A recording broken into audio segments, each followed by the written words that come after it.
ਜੀ ਹਰਜੋਤ ਸਿੰਘ ਜੀ ਨਿੱਕੀ ਜੀ ਆਇਆਂ ਨੂੰ ਪਿਆਰ ਭਰੀ ਸਤਿ ਸ੍ਰੀ ਅਕਾਲ ਜੀ। ਸਤਿ ਸ਼੍ਰੀ ਅਕਾਲ ਜੀ। ਪੰਜਾਬੀ ਰੇਡੀਓ USA ਦੇ ਜਿੰਨੇ ਵੀ ਸਰੋਤੇ ਸਾਡੇ ਸਾਰੇ ਹੀ AM FM ਸਟੇਸ਼ਨ ਫੋਨ ਦੇ ਰਾਹੀਂ ਤੇ ਫੇਸਬੁੱਕ ਰਾਹੀਂ ਜਿੱਥੇ ਜਿੱਥੇ ਵੀ ਜੁੜੇ ਹੋਏ ਆ ਸਾਰਿਆਂ ਨੂੰ ਜੀ ਆਇਆਂ ਨੂੰ ਤੇ ਬਹੁਤ ਹੀ ਪਿਆਰ ਤੇ ਸਤਿਕਾਰ ਭਰੀ ਸਤਿ ਸ੍ਰੀ ਅਕਾਲ। ਸੋ ਤੇ ਵੱਖ-ਵੱਖ ਖਬਰਾਂ ਦੇ ਉੱਤੇ ਆਪਾਂ ਨਜ਼ਰ ਜਿਹੜੀ ਬਣਾਵਾਂਗੇ, ਦੱਸਾਂਗੇ ਕੀ ਚੱਲ ਰਿਹਾ ਦੁਨੀਆ ਭਰ ਦੇ ਵਿੱਚ, ਕੀ ਕੁਛ ਜਿਹੜਾ ਜੀ ਹੋ ਸਕਦਾ ਹੈ, ਕੀ ਕੁਛ ਵਾਪਰ ਰਿਹਾ ਆ। ਸੋ ਉਹਨਾਂ ਸਾਰੀਆਂ ਗੱਲਾਂ ਦੇ ਉੱਤੇ ਆਪਾਂ ਨਜ਼ਰ ਜਿਹੜੀ ਉਹ ਬਣਾਵਾਂਗੇ। ਤੇ ਹਰਜੋਤ ਸਿੰਘ ਜੀ ਆਪਣੇ ਪ੍ਰੋਗਰਾਮ ਦੀ ਜਿਹੜੀ ਸ਼ੁਰੂਆਤ ਦੇ ਵਿੱਚ ਸਭ ਤੋਂ ਪਹਿਲੀ ਜਿਹੜੀ ਆਪਾਂ ਖਬਰਾਂ ਦੇ ਉੱਤੇ ਨਜ਼ਰ ਬਣਾਈਏ, ਜਿਹੜੀ ਕੋਰੀਆ ਨੂੰ ਲੈ ਕੇ ਚਿੰਤਾ ਜਿਹੜੀ ਬਣੀ ਹੋਈ ਆ, ਕਿਉਂਕਿ ਕੱਲ ਜਿਹੜੇ ਆਪਣੇ ਰਾਸ਼ਟਰਪਤੀ ਟਰੰਪ ਆ ਉਹਨਾਂ ਨੇ ਇੱਕ ਵਾਰੀ ਫੇਰ ਜਿਹੜਾ ਟਵੀਟ ਕੀਤਾ, ਕਿਉਂਕਿ ਆਪਣੇ ਜਿਹੜੇ ਰਾਸ਼ਟਰਪਤੀ ਦਾ ਬਿਆਨ ਅੱਜ ਕੱਲ੍ਹ ਟਵੀਟ ਤੋਂ ਜਿਹੜਾ ਉਹ ਜ਼ਿਆਦਾ ਦੇਖਿਆ ਜਾਂਦਾ ਆ। ਵੈਸੇ ਵੀ ਟਵਿੱਟਰ ਨੇ 114 ਦੀ ਬਜਾਏ ਜਿਹੜੇ ਅੱਖਰ ਉਹ ਵਧਾਏ ਹੋਏ, ਉਸ ਤੋਂ ਬਾਅਦ ਦੇ ਵਿੱਚ ਹੁਣ ਬਿਆਨ ਥੋੜੇ ਉੱਦਾਂ ਵੀ ਲੰਬੇ ਹੋ ਚੁੱਕੇ ਨੇ। ਸਾਰੇ ਜਾਣੇ ਜਾਣਦੇ ਆ ਵੀ ਜਦੋਂ ਨਵੇਂ ਸਾਲ ਦੇ ਮੌਕੇ ਦੇ ਉੱਤੇ ਜਿਹੜੇ ਨਾਰਥ ਕੋਰੀਆ ਦੇ ਉੱਤਰੀ ਕੋਰੀਆ ਦਾ ਜਿਹੜਾ ਲੀਡਰ ਹੈਗਾ ਆ ਕਿਮ ਯੋਂਗ ਉਨ, ਉਸ ਨੇ ਆਖਿਆ ਸੀਗਾ ਵੀ ਮੇਰੇ ਟੇਬਲ ਦੇ ਉੱਤੇ ਹੀ ਜਿਹੜਾ ਆ ਬਟਨ ਹੈਗਾ ਆ, ਨਿਊਕਲੀਅਰ ਬਟਨ ਹੈਗਾ ਆ, ਜੇ ਤੁਸੀਂ ਸਾਡੇ ਤੇ ਕੁਛ ਨਹੀਂ ਕਰੋਗੇ ਤੇ ਅਸੀਂ ਤੁਹਾਨੂੰ ਕੁਛ ਨਹੀਂ ਕਵਾਂਗੇ, ਤੇ ਜੇ ਕਿਸੇ ਨੇ ਸੋਚਿਆ ਇਦਾਂ ਤਾਂ ਬਟਨ ਮੈਂ ਵੀ ਜਿਹੜਾ ਨੱਪ ਸਕਦਾ ਆ। ਪਰ ਉਸੇ ਚੀਜ਼ ਤੋਂ ਕਹਿ ਲਓ ਵੀ ਗੁੱਸੇ ਦੇ ਵਿੱਚ ਆਏ ਰਾਸ਼ਟਰਪਤੀ ਟਰੰਪ, ਉਹਨਾਂ ਨੇ ਕਿਹਾ ਵੀ ਇਹ ਚਾਹੇ ਜਿਹਦੇ ਮਰਜ਼ੀ ਬਟਨਾਂ ਦੀ ਗੱਲ ਕਰੀ ਜਾਵੇ, ਜਿਹੜਾ ਮੇਰੇ ਬਟਨ ਦੇ ਉੱਤੇ ਜਿਹੜੇ ਮੇਰੇ ਡੈਸਕ ਦੇ ਉੱਤੇ ਬਟਨ ਲੱਗਾ ਹੈ, ਰਾਸ਼ਟਰਪਤੀ ਟਰੰਪ ਨੇ ਕਿਹਾ ਉਹ ਇਹਦੇ ਬਟਨ ਦੇ ਨਾਲੋਂ ਕਈ ਗੁਣਾ ਵੱਡਾ ਆ ਤੇ ਮੇਰੇ ਵਾਲਾ ਚੱਲਦਾ ਵੀ ਆ। ਦੇਖਦੇ ਆ ਫਿਰ ਕਿ ਜਿਹੜਾ ਜੀ ਉਹ ਕੀ ਬਣਦਾ ਆ। ਸੋ ਇਹ ਕਿਤੇ ਨਾ ਕਿਤੇ ਜਿਹੜਾ ਤਣਾਅ ਵਾਲਾ ਮਾਹੌਲ ਆ, ਇੱਕ ਦੂਜੇ ਨੂੰ ਜਿਹੜੀ ਆ ਬਿਆਨਬਾਜ਼ੀ ਹੈ ਲਗਾਤਾਰ ਇਹਨਾਂ ਦੋਨਾਂ ਜਿਹੜੇ ਮੁਲਕਾਂ ਦੇ ਜਿਹੜੇ ਲੀਡਰਾਂ ਦੇ ਵੱਲੋਂ ਜਾਰੀ ਆ। ਪਰ ਬਾਕੀ ਨਾਲ ਹੀ ਅੱਜ ਇੱਕ ਹਰਜੋਤ ਸਿੰਘ ਜੀ ਆਰਟੀਕਲ ਵੀ ਵਿਸ਼ੇਸ਼ ਤੌਰ ਦੇ ਉੱਤੇ ਵਾਸ਼ਿੰਗਟਨ ਪੋਸਟ ਦੇ ਵਿੱਚ ਜਿਹੜਾ ਛਪਿਆ ਆ, ਜਿਸ ਦੇ ਵਿੱਚ ਉਹਨਾਂ ਨੇ ਇਹ ਦਾਅਵਾ ਕੀਤਾ ਆ ਵੀ ਜਿਹੜਾ ਇੱਕ ਪਰਮਾਣੂ ਜਿਹੜੇ ਹਥਿਆਰਾਂ ਵਾਲਾ ਯੁੱਧ ਆ ਨਾਰਥ ਕੋਰੀਆ ਦੇ ਨਾਲ ਲੱਗਣ ਦੀ ਸੰਭਾਵਨਾ ਬਹੁਤ ਹੀ ਘੱਟ ਆ ਜਿੰਨੀ ਆਪਾਂ ਉਮੀਦ ਲਾਈ ਬੈਠੇ ਜੀ। ਬਿਲਕੁਲ, ਉਹਦੇ ਦੋ ਤਿੰਨ ਕਾਰਨ ਹੈਗੇ ਆ ਵੀ ਇੱਕ ਤਾਂ ਜਿਹੜਾ ਉਹਦਾ ਏਰੀਆ ਜਿਹੜਾ USA ਨੂੰ ਉਹਦੇ ਨਾਲ ਲੜਾਈ ਲਾਣੀ ਜਿਹੜੀ ਇੰਨਾ ਸੌਖਾ ਕੰਮ ਨਹੀਂ, ਐਡੀ ਦੂਰ ਹੈਗਾ ਆ ਜੀ, ਮਿਲਟਰੀ ਨੂੰ ਇੰਨਾ ਮੂਵ ਕਰਨਾ ਜੀ। ਬਾਕੀ ਹੁਣ ਜਿਹੜਾ ਨਾਰਥ ਕੋਰੀਆ ਵਾਲਾ ਆ ਉਹ ਟਰਾਈ ਕਰ ਰਿਹਾ ਵੀ ਸਾਊਥ ਕੋਰੀਆ ਦੇ ਨਾਲ ਗੱਲਬਾਤ ਕੀਤੀ ਜਾਵੇ। ਕੱਲ ਵੀ ਆਪਾਂ ਡਿਸਕਸ ਕੀਤਾ ਸੀ ਵੀ ਕਿਸ ਤਰ੍ਹਾਂ ਓਲੰਪਿਕਸ ਦੇ ਵਿੱਚ ਵੀ ਉਹ ਹਿੱਸਾ ਲੈਣ ਦੀ ਗੱਲਬਾਤ ਜਿਹੜੀ ਕਰ ਰਹੇ ਆ। ਪਰ ਜਿਹੜੀ ਕੱਲ ਦਾ ਸਾਰਾ ਦਿਨ ਆਹ ਜਿਹੜੀ ਨਿਊਕਲੀਅਰ ਬਟਨ ਵਾਲੀ ਜਿਹੜੀ ਖਬਰ ਆ ਉਸ ਨੇ ਜਿਹੜਾ ਹੈਡਲਾਈਨਸ ਦੇ ਉੱਤੇ ਚੜੀ ਰਹੀ।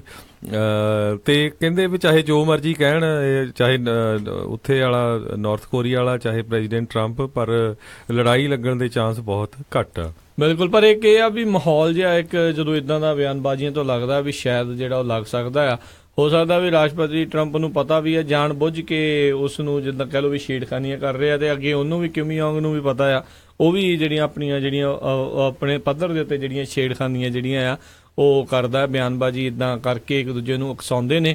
ਪਰ ਹੋਪਫੁਲੀ ਜਿਹੜੇ ਐਡਵਾਈਜ਼ਰਸ ਆਲੇ ਦੁਆਲੇ ਹੈਗੇ ਨੇ ਉਹ ਆਪਣਾ ਕੰਮ ਜਿਹੜਾ ਸਹੀ ਢੰਗ ਦੇ ਨਾਲ, ਸੱਜੇ ਢੰਗ ਦੇ ਨਾਲ ਕਰਨਗੇ। ਇਦਾਂ ਜਿਹੜਾ ਉਹ ਨਾ ਹੀ ਹੋਵੇ ਤਾਂ ਚੰਗੀ ਗੱਲ ਆ। ਤੇ ਹਰਜੋਤ ਸਿੰਘ ਜੀ ਇੱਕ ਜਿਹੜੀ ਗੱਲ ਜਿਹੜੀ ਦੱਸੀ ਜਾਵੇ, ਜਦੋਂ ਨਾਰਥ ਕੋਰੀਆ ਤੇ ਸਾਊਥ ਕੋਰੀਆ ਦੇ ਦਰਮਿਆਨ ਯੁੱਧ ਹੋਇਆ ਸੀ, ਜਿਸ ਨੂੰ ਕੋਰੀਅਨ ਵਾਰ ਜਿਹੜਾ ਆ ਉਹ ਆਖਿਆ ਜਾਂਦਾ ਆ, ਕਾਗਜ਼ਾਂ ਦੇ ਵਿੱਚ ਅਜੇ ਵੀ ਉਹ ਜਿਹੜੀ ਯੁੱਧ ਆ ਉਹ ਜੰਗ ਆ ਉਹ ਮੁੱਕੀ ਨਹੀਂ ਆ, ਉਹ ਬਸ ਇੱਕ ਹਿਸਾਬ ਨਾਲ ਵਿਰਾਮ ਲੱਗਾ ਹੋਇਆ ਆ ਉਸ ਨੂੰ ਕੁਝ ਸਮੇਂ ਦੇ ਲਈ। ਤੇ ਕਾਫੀ ਵੈਸੇ ਲੰਮਾ ਸਮਾਂ ਹੋ ਗਿਆ, ਨਾ ਹੀ ਹੋਵੇ ਕੌਨਫਲਿਕਟ ਤਾਂ ਚੰਗੀ ਗੱਲ ਆ। ਬਾਕੀ ਜਿਹੜੀ ਓਲੰਪਿਕ ਵਾਲੀ ਗੱਲ ਆਈ ਸੀ ਉਹ ਵੀ ਚੰਗੀ ਗੱਲ ਆ, ਜੇ ਉਹ ਇੱਕ ਦੂਜੇ ਦੇ ਨਾਲ ਹਿੱਸਾ ਲੈਂਦੇ ਨੇ ਤਾਂ ਵਧੀਆ ਗੱਲ ਜਿਹੜੀ ਆ ਉਹ ਰਹੇਗੀ। ਬਾਕੀ ਹੋਪਫੁਲੀ ਚਲੋ ਬਿਆਨਬਾਜ਼ੀਆਂ ਤੱਕ ਠੀਕ ਆ, ਪਰ ਜਿੱਦਾਂ ਵਾਸ਼ਿੰਗਟਨ ਪੋਸਟ ਵਾਲੇ ਕਹਿੰਦੇ ਨੇ, ਜਿੱਦਾਂ ਤੁਸੀਂ ਵੀ ਦੱਸਿਆ ਵੀ ਜਿਹੜੇ ਕਈ ਕਾਰਨ ਨੇ, ਦੂਰ ਨੇ, ਆਪਣੀ ਮਿਲਟਰੀ ਨਹੀਂ ਮੂਵ ਕਰਨੀ, ਤੇ ਵੈਸੇ ਵੀ ਨਿਊਕਲੀਅਰ ਵਾਰ ਦੇ ਬਾਰੇ ਜਿਹੜਾ ਕੋਈ ਫਾਇਦਾ ਆ ਉਸ ਦੇ ਵਿੱਚ ਕੁਛ ਨਹੀਂ ਆ, ਲੋਕਾਂ ਦਾ ਜਿਹੜਾ ਨੁਕਸਾਨ ਹੀ ਨੁਕਸਾਨ ਆ। ਕਿਉਂਕਿ ਇੱਕ ਚੀਜ਼ ਨੂੰ ਦੇਖਦੇ ਹੋਏ ਜਿਹੜੇ ਫਿਰ ਚਾਈਨਾ ਵਾਲੇ ਵੀ ਵਿੱਚ ਕੁੱਦਣਗੇ, ਰਸ਼ੀਆ ਵਾਲੇ ਵੀ ਆਉਣਗੇ, ਹੋਰ ਆਲੇ ਦੁਆਲੇ ਜਿਹੜੇ ਵਾਲੇ ਮੁਲਕ ਆ ਉਹ ਵੀ ਇਸ ਦੇ ਵਿੱਚ ਫਿਰ ਆ ਜਾਣਗੇ, ਤਾਂ ਉਹ ਇੱਕ ਨਿਊਕਲੀਅਰ ਵਿੰਟਰ ਵੱਲ ਨੂੰ ਜਿਹੜਾ ਇਸ਼ਾਰਾ ਕਰਦੀ ਆ, ਜੋ ਕਿ ਆਪਣੇ ਸਾਰੀ ਦੁਨੀਆ ਦੇ ਲਈ ਇੱਕ ਬਹੁਤ ਖਤਰੇ ਵਾਲੀ ਜਿਹੜੀ ਗੱਲ ਆ ਉਹ ਰਹੇਗੀ। ਹੋਪਫੁਲੀ ਨਾ ਹੀ ਇਦਾਂ ਦੀ ਨੌਬਤ ਆਵੇ ਤਾਂ ਚੰਗੀ ਗੱਲ ਆ ਜੀ। ਸੋ ਜੇ ਅਗਲੀ ਖਬਰ ਵੱਲ ਆਈਏ, ਜਿਹੜੇ ਸਟੀਵ ਬੈਨਨ ਆ ਉਹ ਵਾਈਟ ਹਾਊਸ ਦੇ ਵਿੱਚ ਜਿਹੜੇ ਰਹੇ ਹੈਗੇ ਆ, ਉਹਨਾਂ ਦੇ ਮੇਨ ਐਡਵਾਈਜ਼ਰ, ਉਹਨਾਂ ਨੇ ਹੁਣ ਇਹ ਕਿਹਾ ਆ ਵੀ ਜਿਹੜੀ ਟਰੰਪ ਦੇ ਜਿਹੜੀ ਮੀਟਿੰਗ ਹੋਈ ਸੀ ਟਰੰਪ ਟਾਵਰ ਦੇ ਵਿੱਚ 2016 ਦੇ ਵਿੱਚ, ਉਹ ਟ੍ਰੇਜ਼ਨ ਕਰਕੇ ਉਹ ਚਾਰਜ ਕੀਤਾ ਜਾ ਸਕਦਾ ਹੈਗਾ। ਵੀ ਟ੍ਰੈਜਨਸ ਜਿਹੜੀ ਮੀਟਿੰਗ ਹੋਈ ਆ ਵੀ ਇੱਕ ਹਿਸਾਬ ਦੇ ਨਾਲ ਮੁਲਕ ਦੇ ਨਾਲ ਧੋਖਾ ਤੇ ਉਸ ਦੀ ਪਿੱਠ ਦੇ ਉੱਤੇ ਛੁਰੇ ਵਾਲੀ ਜਿਹੜੀ ਇੱਕ ਹਿਸਾਬ ਦੇ ਨਾਲ ਮੀਟਿੰਗ ਹੋਈ ਆ। ਇਹ ਇੱਕ ਵੱਡਾ ਬੌਮਸ਼ੈਲ ਮੈਂ ਕਹੂੰਗਾ ਵੀ ਇਹਨਾਂ ਨੇ ਕੱਢਿਆ ਆ। ਸਟੀਵ ਬੈਨਨ ਨੇ ਆਪਣੀ ਕਿਤਾਬ ਦੇ ਵਿੱਚ ਕਹਿੰਦੇ ਅਜਿਹੀਆਂ ਚੀਜ਼ਾਂ ਜਿਹੜੀਆਂ ਉਹ ਲਿਖੀਆਂ ਆ। ਤੇ ਇਸ ਦੇ ਨਾਲ ਇੱਕ ਵਾਰੀ ਫੇਰ ਜਿਹੜੀ ਰਸ਼ੀਅਨ ਮੈਡਲਿੰਗ ਨੂੰ ਲੈ ਕੇ ਜਿਹੜੀਆਂ ਚਰਚਾਵਾਂ ਨੇ ਉਸ ਖਬਰਾਂ ਨੂੰ ਇੱਕ ਹਿਸਾਬ ਦੇ ਨਾਲ ਹਵਾ ਮਿਲੀ ਆ ਤੇ ਉਹ ਭਾਂਬੜ ਦੁਬਾਰਾ ਜਿਹੜੇ ਆ ਉਹ ਜ਼ੋਰਾਂ ਦੇ ਨਾਲ ਮਚਣੇ ਸ਼ੁਰੂ ਹੋਣਗੇ। ਕੱਲ ਰਾਸ਼ਟਰਪਤੀ ਟਰੰਪ ਨੇ ਇੱਕ ਵਾਰੀ ਫੇਰ ਜਿਹੜਾ ਟਵੀਟ ਕੀਤਾ ਸੀ, ਉਹਨਾਂ ਨੇ ਡਿਪਾਰਟਮੈਂਟ ਆਫ ਜਸਟਿਸ ਨੂੰ ਡੀਪ ਸਟੇਟ ਯਾਨੀ ਕਿ ਉਹ ਇਹ ਸੋਚ ਰਹੇ ਆ, ਉਹ ਇਹ ਆਪਣੇ ਵੱਲੋਂ ਦਾਅਵਾ ਕਰ ਰਿਹਾ ਜਿਹੜਾ ਡਿਪਾਰਟਮੈਂਟ ਆਫ ਜਸਟਿਸ ਦਾ ਜਿੰਨੇ ਵੀ ਕੰਮਕਾਰ ਕਰਨ ਵਾਲੇ ਹੈਗੇ ਨੇ ਉਹ ਉਹਨਾਂ ਦੇ ਖਿਲਾਫ ਜਿਹੜੀ ਕਿਤੇ ਨਾ ਕਿਤੇ ਜਿਹੜਾ ਉਹ ਕੰਮ ਕਰ ਰਹੇ ਨੇ। ਉਹਨਾਂ ਨੇ ਫਿਰ ਜਿਹੜੀ ਕ੍ਰਿਕਟ ਹੈਲਰੀ ਨਾਂ ਲੈ ਕੇ ਜਿਹੜਾ ਆਖਿਆ, ਕੌਮੀ ਦਾ ਵੀ ਉਹਨਾਂ ਨੇ ਉਸ ਦੇ ਵਿੱਚ ਜਿਹੜਾ ਉਹ ਨਾਮ ਲਿਆ। ਕਿਉਂਕਿ ਆਪਾਂ ਦੇਖ ਰਹੇ ਹਾਂ ਵੀ ਜਿਹੜੇ ਪਾਪਾ ਡੁਪਲਸ ਜਿਹੜਾ ਸੀਗਾ ਜਿਸ ਨੂੰ ਇਸ ਦੇ ਵਿੱਚ ਚਾਰਜ ਕੀਤਾ ਗਿਆ ਹੋਇਆ ਆ ਇਸ ਪੂਰੀ ਇਨਵੈਸਟੀਗੇਸ਼ਨ ਦੇ ਵਿੱਚ ਬੌਬ ਮਿਊਲਰ ਦੇ ਦੁਆਰਾ, ਉਸ ਨੂੰ ਲੈ ਕੇ ਫਿਰ ਜਿਹੜੀਆਂ ਕਿਆਸਰਾਈਆਂ ਗੱਲਾਂ ਜਿਹੜੀਆਂ ਹੋਰ ਤੇਜ਼ ਨੇ ਵੀ ਸ਼ਾਇਦ ਹੋਰ ਵੀ ਨਵੀਆਂ ਚੀਜ਼ਾਂ ਆ ਉਹ ਇਸ ਵਾਰੀ ਜਿਹੜਾ ਹੋਰ ਦੱਸੂਗਾ। ਪਰ ਸਾਲ ਹੋ ਗਿਆ ਹਰਜੋਤ ਸਿੰਘ ਜੀ, ਇਹ ਆਲਮੋਸਟ ਇਨਵੈਸਟੀਗੇਸ਼ਨ ਚੱਲਦਿਆਂ ਨੂੰ ਵੀ ਚਲੋ ਸਾਲ ਤਾਂ ਨਹੀਂ ਹੋਇਆ ਪਰ ਹੋ ਹੀ ਜਾਣਾ ਜਿਸ ਹਿਸਾਬ ਦੇ ਨਾਲ ਜਿਹੜੀ ਉਹ ਚੱਲ ਰਹੀ ਆ। ਦੇਖਣ ਵਾਲੀ ਗੱਲ ਰਹੇਗੀ ਕੀ ਹੋਊਗਾ। ਪਰ ਇਹ ਜਿਹੜਾ ਸਟੀਵ ਬੈਨਨ ਦੇ ਵੱਲੋਂ ਜਿਹੜਾ ਇਹ ਦਾਅਵਾ ਕੀਤਾ ਗਿਆ ਆ ਵੀ ਉਹ ਜਿਹੜੀ ਰਸ਼ੀਅਨ ਲਾਇਰ ਦੇ ਨਾਲ ਜਿਹੜੀ ਗੱਲਬਾਤ ਹੋਈ ਹੈ, ਬੜੀ ਟ੍ਰੈਜਨਸ ਮੀਟਿੰਗ ਜਿਹੜੀ ਹੋਈ ਆ ਇੱਕ ਹਿਸਾਬ ਦੇ ਨਾਲ ਧੋਖੇਆੜੀ ਮੁਲਕ ਦੇ ਨਾਲ, ਸੋ ਉਸਦੇ ਕਰਕੇ ਜਿਹੜੀਆਂ ਚਰਚਾਵਾਂ ਫਿਰ ਬਹੁਤ ਤੇਜ਼ ਹੋ ਚੁੱਕੀਆਂ ਨੇ। ਸੋ ਬਿਲਕੁਲ ਕਹਿੰਦੇ ਵੀ ਜਿਹੜੇ ਬੰਦੇ ਸੀ ਜਿਨ੍ਹਾਂ ਦੀ ਮੀਟਿੰਗ ਹੋਈ ਹੈਗੀ ਆ ਫੋਰਨ ਗਵਰਨਮੈਂਟ ਦੇ ਨਾਲ 25ਵੀਂ ਫਲੋਰ ਦੇ ਉੱਤੇ ਜਿਹੜਾ ਟਰੰਪ ਟਾਵਰ ਹੈਗਾ ਆ, ਤੇ ਕਹਿੰਦੇ ਵੀ ਕੋਈ ਵੀ ਵਕੀਲ ਉਹਦੇ ਵਿੱਚ ਹਾਜ਼ਰ ਨਹੀਂ ਸੀ ਜਦੋਂ ਮੀਟਿੰਗ ਹੋਈ, ਪਰ ਕਹਿੰਦੇ ਵੀ ਜੇਕਰ ਨਹੀਂ ਵੀ ਹਾਜ਼ਰ ਸੀ ਤੇ ਉਹਨਾਂ ਨੂੰ FBI ਨੂੰ ਬਾਅਦ ਦੇ ਵਿੱਚ ਦੱਸਣਾ ਚਾਹੀਦਾ ਸੀ ਵੀ ਸਾਡੀ ਇਦਾਂ ਦੀ ਮੀਟਿੰਗ ਹੋਈ ਹੈਗੀ ਆ ਜਾਂ ਸਾਡੀ ਆਹ ਗੱਲਬਾਤ ਹੈਗੀ ਆ। ਬਿਲਕੁਲ ਜੀ। ਸੋ ਇਹ ਦੱਸਦੇ ਜਾਈਏ ਵੀ ਮੀਟਿੰਗ ਦੇ ਵਿੱਚ ਇਹ ਦਾਅਵਾ ਕੀਤਾ ਗਿਆ ਵੀ ਜਿਹੜੇ ਡੋਨਲਡ ਟਰੰਪ ਜੂਨੀਅਰ ਨੇ, ਜਿਹੜੇ ਕਿ ਡੋਨਲਡ ਟਰੰਪ ਦੇ ਮੁੰਡਾ ਹੈ, ਲੜਕਾ ਆ, ਉਸ ਨੂੰ ਇੱਕ ਈਮੇਲ ਆਈ ਸੀ ਇਦਾਂ ਹੀ ਰਸ਼ੀਅਨ ਜਿਹੜੇ ਲਾਇਰ ਦੇ ਦੁਆਰਾ। ਉਹਨਾਂ ਨੇ ਕਿਹਾ ਵੀ ਮੀਟਿੰਗ ਕਰਨੀ ਆ ਤੇ ਸਾਡੇ ਕੋਲ ਅਜਿਹੀਆਂ ਕੁਝ ਚੀਜ਼ਾਂ ਹੈਗੀਆਂ ਨੇ ਜਿਹੜੀਆਂ ਤੁਸੀਂ ਹਿਲਰੀ ਕਲਿੰਟਨ ਦੇ ਖਿਲਾਫ ਜਿਹੜੀਆਂ ਵਰਤ ਸਕਦੇ ਆ, ਵੀ very high level sensitive information ਜਿਹੜੀ ਆ ਉਹ ਹੈਗੀ ਆ। ਸੋ ਇਸ ਕਰਕੇ ਉਹ ਜਿਹੜੀ ਉਹਨਾਂ ਨੇ ਮੀਟਿੰਗ ਕੀਤੀ ਸੀ ਉਸ ਦੇ ਵਿੱਚ ਕੀ ਗੱਲਾਂ ਹੋਈਆਂ ਉਸ ਦੇ ਬਾਰੇ ਤਾਂ ਅਜੇ ਕਿਸੇ ਨੂੰ ਕੁਝ ਵੀ ਜਿਹੜਾ ਉਹ ਪਤਾ ਨਹੀਂ, ਕਿਉਂਕਿ ਨਾ ਹੀ ਉਸ ਦੇ ਬਾਰੇ ਜਿਹੜੇ ਡੋਨਲਡ ਟਰੰਪ ਜੂਨੀਅਰ ਦੁਆਰਾ ਦੱਸਿਆ ਗਿਆ ਆ ਤੇ ਬਾਕੀ ਜਿਹਦੇ ਨਾਲ ਮੀਟਿੰਗ ਹੋਈ ਉਹ ਤਾਂ ਹੈ ਹੀ ਰਸ਼ੀਆ ਦੇ ਵਿੱਚ। ਸੋ ਇਸ ਨੂੰ ਲੈ ਕੇ ਬਹੁਤ ਵੱਡੀਆਂ ਜਿਹੜੀਆਂ ਕਿਆਸਰਾਈਆਂ ਜਿਹੜੀਆਂ ਉਹ ਚੱਲ ਰਹੀਆਂ ਆ। ਸੋ ਦੇਖਦੇ ਆ ਇਸ ਦੇ ਵਿੱਚੋਂ ਵੀ ਜਿਹੜਾ ਉਹ ਕੀ ਨਿਕਲੂਗਾ ਜੀ। ਤੇ ਅਗਲੀ ਖਬਰ ਵੱਲ ਇਹ ਵੈਦਰ ਨਾਲ ਰਿਲੇਟਡ ਹੈਗੀ ਆ। ਇੱਕ ਜਿਹੜਾ ਸਾਈਕਲੋਨ ਆ ਉਹਨੂੰ ਨਾਮ ਦਿੱਤਾ ਗਿਆ ਬੌਂਬ ਸਾਈਕਲੋਨ, ਜਿਹੜਾ ਕਿ ਕਹਿੰਦੇ ਬਹੁਤ ਜਲਦੀ ਬਲਾਸਟ ਹੋਣ ਜਾ ਰਿਹਾ ਹੈ ਈਸਟ ਕੋਸਟ ਦੇ ਵਿੱਚ। ਬਹੁਤ ਹੀ ਜ਼ਿਆਦਾ ਜਿੱਦਾਂ ਉੱਥੇ ਸਨੋ ਪੈ ਰਹੀ ਆ ਤੇ ਠੰਡ ਹੈਗੀ ਆ ਤੇ ਉੱਪਰੋਂ ਇਹ ਜਿਹੜਾ ਆਈਸ ਤੇ ਜਿਹੜਾ ਸਨੋ ਦਾ ਜਿਹੜਾ ਹੈਗਾ ਸਾਈਕਲੋਨ ਉਹ ਆ ਰਿਹਾ ਹੈਗਾ ਆ ਜੀ।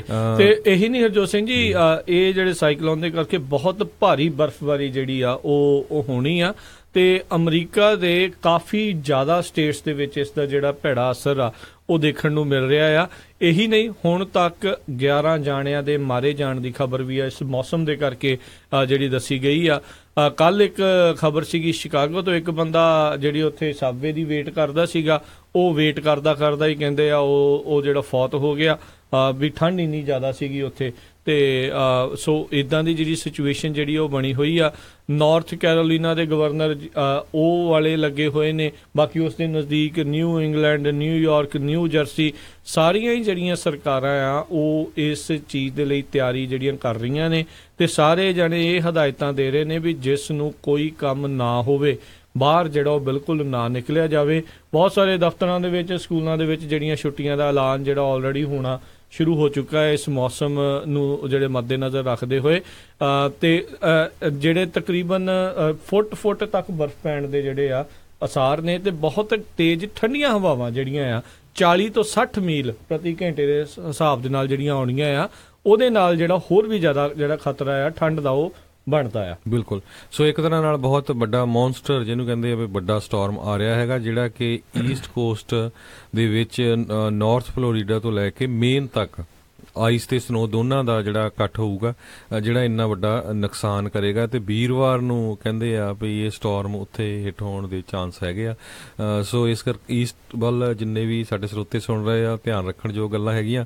ਤੇ ਖਾਸ ਕਰਕੇ ਜਿਹੜੇ ਟਰੱਕਾਂ ਵਾਲੇ ਵੀਰ ਜਿਹੜੇ ਉੱਧਰ ਜਾ ਰਹੇ ਹੈਗੇ ਆ ਉਹਨਾਂ ਨੂੰ ਜਿਹੜਾ ਵੈਦਰ ਆ ਮੌਸਮ ਉੱਥੇ ਦਾ ਚੈੱਕ ਕਰਨਾ ਚਾਹੀਦਾ ਹੈਗਾ ਆ, ਕਿਉਂਕਿ ਖਾਸ ਕਰਕੇ ਜਿਹੜੇ ਕੈਲੀਫੋਰਨੀਆ ਦੇ ਡਰਾਈਵਰਸ ਹੈਗੇ ਆ ਉਹਨਾਂ ਨੂੰ ਸਨੋ ਦਾ ਇੰਨਾ, ਕਿਉਂਕਿ ਸਨੋ ਨਹੀਂ ਪੈਂਦੀ ਆਪਣੀ ਐਕਸਪੀਰੀਅੰਸ ਹੁੰਦਾ ਪਰ ਜਦੋਂ ਸਟਾਰਮ ਆਉਂਦਾ ਆ ਚਾਹੇ ਐਕਸਪੀਰੀਅੰਸ ਵੀ ਹੋਵੇ ਤੇ ਫਿਰ ਬਹੁਤ ਧਿਆਨ ਨਾਲ ਉੱਧਰ ਸੋਚ ਕੇ ਜਿੱਦਾਂ ਰੂਟ ਲੈਣ ਵਾਲੀ ਗੱਲ ਹੈਗੀ ਆ। ਬਿਲਕੁਲ ਈਸਟ ਕੋਸਟ ਸਾਰੇ ਦਾ ਸਾਰਾ ਹਰਜੋਤ ਸਿੰਘ ਜੀ ਜਿਹੜਾ ਦਿਖਾਇਆ ਜਾ ਰਿਹਾ ਹੈ ਆਪਣਾ ਬਰਫ਼ ਦੇ ਨਾਲ ਜਿਹੜਾ ਢੱਕੇ ਜਾਣ ਦੇ ਜਿਹੜੀਆਂ ਕਿਆਸਰਾਈਆਂ ਇਹ ਲਾਈਆਂ ਜਾ ਰਹੀਆਂ। ਜਿਹੜਾ ਬੌਂਬ ਸਾਈਕਲੋਨ ਜਿਹੜਾ ਆ ਉਹ ਆ ਰਿਹਾ ਆ, ਬਲਿਜ਼ਰਡ ਆਉਣਗੇ, ਵਿੰਟਰ ਵੈਦਰ ਐਡਵਾਈਜ਼ਰੀ ਆ, ਵਿੰਟਰ ਸਟਾਰਮ ਜਿਹੜੇ ਆ ਉਹਦੀ ਵਾਰਨਿੰਗ ਜਿਹੜੀ ਆ ਉਹਨਾਂ ਨੇ ਦਿੱਤੀ ਹੋਈ ਆ।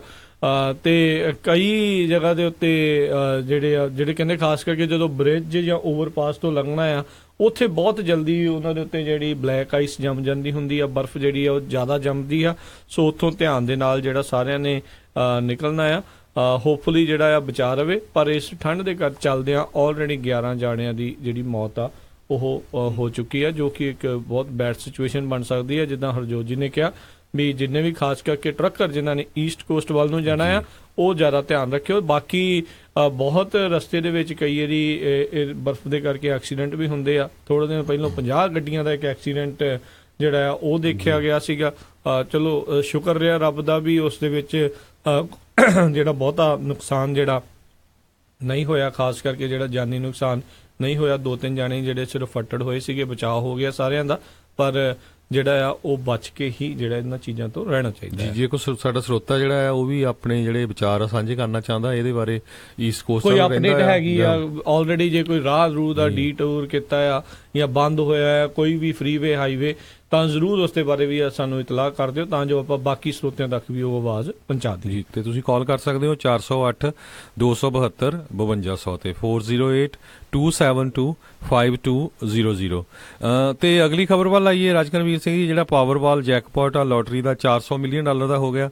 ਤੇ ਪਿਛਲੇ ਦਿਨੀ ਜਿਹੜੇ ਨੰਬਰ ਆਏ ਸੀਗੇ ਟਿਊਜ਼ਡੇ ਨੂੰ ਉਹ 1 42 47 64 70 ਤੇ ਮੈਗਾਬਾਲ ਨੰਬਰ 22 ਸੀ, ਉਹ ਕਿਸੇ ਦਾ ਵੀ ਨਿਕਲਿਆ ਨਹੀਂ ਹੈਗਾ। ਤੇ ਹੁਣ ਜਿਹੜਾ ਇਹ $400 ਮਿਲੀਅਨ ਦਾ ਜੈਕਪਾਟ ਹੋ ਗਿਆ। ਸੋ ਜਿਹੜੇ ਲੋਟੋ ਖੇਲਦੇ ਆ, ਜੇ ਕਿਸੇ ਨੇ ਕਿਸਮਤ ਅਜਮਾਈ ਕਰਨੀ ਆ ਤੇ ਉਹ ਕਰ ਸਕਦੇ ਆ ਜੀ। ਤੇ ਹਰਜੋਤ ਸਿੰਘ ਜੀ ਆਪਾਂ ਸ਼ੁਰੂਆਤ ਕੀਤੀ ਸੀ ਨਾਰਥ ਕੋਰੀਆ ਦੀ ਜਿਹੜੀ ਆ ਖਬਰ ਤੋਂ। ਹੁਣੇ ਜਿਹੜੇ ਆਪਣੇ UN ਦੇ ਅੰਬੈਸਡਰ ਨੇ ਅਮਰੀਕਾ ਵੱਲੋਂ, ਨਿੱਕੀ ਹੇਲੀ, ਉਹਨਾਂ ਨੇ ਜਿਹੜਾ ਬਿਆਨ ਜਿਹੜਾ ਦਿੱਤਾ ਹੈ ਉਹਨਾਂ ਨੇ ਡਿਸਮਿਸ ਕੀਤੀ ਹੈ ਗੱਲ ਵੀ ਜਿਹੜੇ ਨਾਰਥ ਅਤੇ ਸਾਊਥ ਕੋਰੀਆ ਦੇ ਦਰਮਿਆਨ ਜਿਹੜੀ ਉਹਨਾਂ ਨੇ ਆਪਸ ਦੇ ਵਿੱਚ ਗੱਲਬਾਤ ਕਰਨ ਦੀ ਗੱਲ ਕੀਤੀ ਹੈ। ਕਹਿੰਦੇ ਅਸੀਂ ਇਸ ਚੀਜ਼ ਦੇ ਵਿੱਚ ਬਿਲਕੁਲ ਵੀ ਹਿੱਸਾ ਜਿਹੜਾ ਉਹ ਨਹੀਂ ਕਾਈਂਡ ਆਫ ਲਵਾਂਗੇ। ਤੇ ਕਹਿੰਦੇ ਵੀ ਨਾਰਥ ਜਿਹੜੇ ਨਿੱਕੀ ਹੇਲੀ ਦਾ ਇਹ ਜਿਹੜਾ ਰਿਮਾਰਕ ਹੈ, ਜਿਹੜਾ ਬਿਆਨ ਆ ਉਹ ਜੋ ਕਿ ਇਸ ਟਾਈਮ ਸਟੇਟ ਡਿਪਾਰਟਮੈਂਟ ਆ ਜਿਸ ਦੇ ਵਿੱਚ ਰੈਕਸ ਟਿਲਰਸਨ ਹੋਰ ਜਿਹੜੇ ਕਈ ਲੋਕ ਹੈਗੇ ਨੇ ਜੋ ਕਿ ਚਾਹੁੰਦੇ ਨੇ ਇਹ ਗੱਲਬਾਤ ਹੋਵੇ, ਉਸ ਦੇ ਬਿਲਕੁਲ ਆਪੋਜ਼ਿਟ ਜਿਹਾ ਕੰਟਰਾਸਟ ਜਿਹੜਾ ਸਟਾਂਸ ਆ ਉਹਨਾਂ ਦਾ ਜਿਹੜਾ ਉਹ ਲੱਗ ਰਿਹਾ ਹੈ। ਕਿਉਂਕਿ ਜਿੱਦਾਂ ਆਪਾਂ ਸ਼ੁਰੂਆਤ 'ਚ ਵੀ ਦੱਸਿਆ ਸੀ, ਨਵੇਂ ਸਾਲ ਦੇ ਮੌਕੇ ਦੇ ਉੱਤੇ ਜਦੋਂ ਉਹਨਾਂ ਨੇ ਸੰਦੇਸ਼ ਦਿੱਤਾ ਸੀ ਆਪਣੇ ਦੇਸ਼ ਵਾਸੀਆਂ ਨੂੰ, ਨਾਰਥ ਕੋਰੀਆ ਦੇ ਲੀਡਰ ਨੇ, ਉਸ ਦੇ ਵਿੱਚ ਉਹਨਾਂ ਨੇ ਇਹ ਉਦੋਂ ਇੱਕ ਵੱਡੀ ਜਿਹੜੀ ਗੱਲ ਆਖੀ ਸੀ ਵੀ ਮੈਂ ਤਿਆਰ ਹਾਂ, ਮੈਂ ਦੇਖੂੰਗਾ ਜੇ ਆਪਾਂ ਇਸ ਦੇ ਬਾਬਤ ਜਿਹੜੀ ਹੈ ਸਾਊਥ ਕੋਰੀਆ ਦੇ ਨਾਲ ਜਿਹੜੀ ਗੱਲਬਾਤ ਆ ਉਹ ਕੀਤੀ ਜਾ ਸਕੇ। ਕਿਉਂਕਿ ਪਿਛਲੇ ਜਿਹੜੇ ਉਹਨਾਂ ਦੇ ਹੁਣ ਨਵੇਂ ਰਾਸ਼ਟਰਪਤੀ ਬਣੇ ਨੇ ਸਾਊਥ ਕੋਰੀਆ ਦੇ, ਉਹਨਾਂ ਨੇ ਇੱਥੋਂ ਤੱਕ ਉਹ ਜਿੱਤਣ ਤੋਂ ਬਾਅਦ ਬਿਆਨ ਦਿੱਤਾ ਸੀ ਮੈਂ ਤਾਂ ਨਾਰਥ ਕੋਰੀਆ ਦੇ ਵਿੱਚ ਜਾ ਕੇ ਵੀ ਗੱਲਬਾਤ ਕਰਨ ਦੇ ਲਈ ਜਿਹੜਾ ਆ ਉਹ ਤਿਆਰ ਹੈਗਾ ਆ। ਜੀ ਬਿਲਕੁਲ।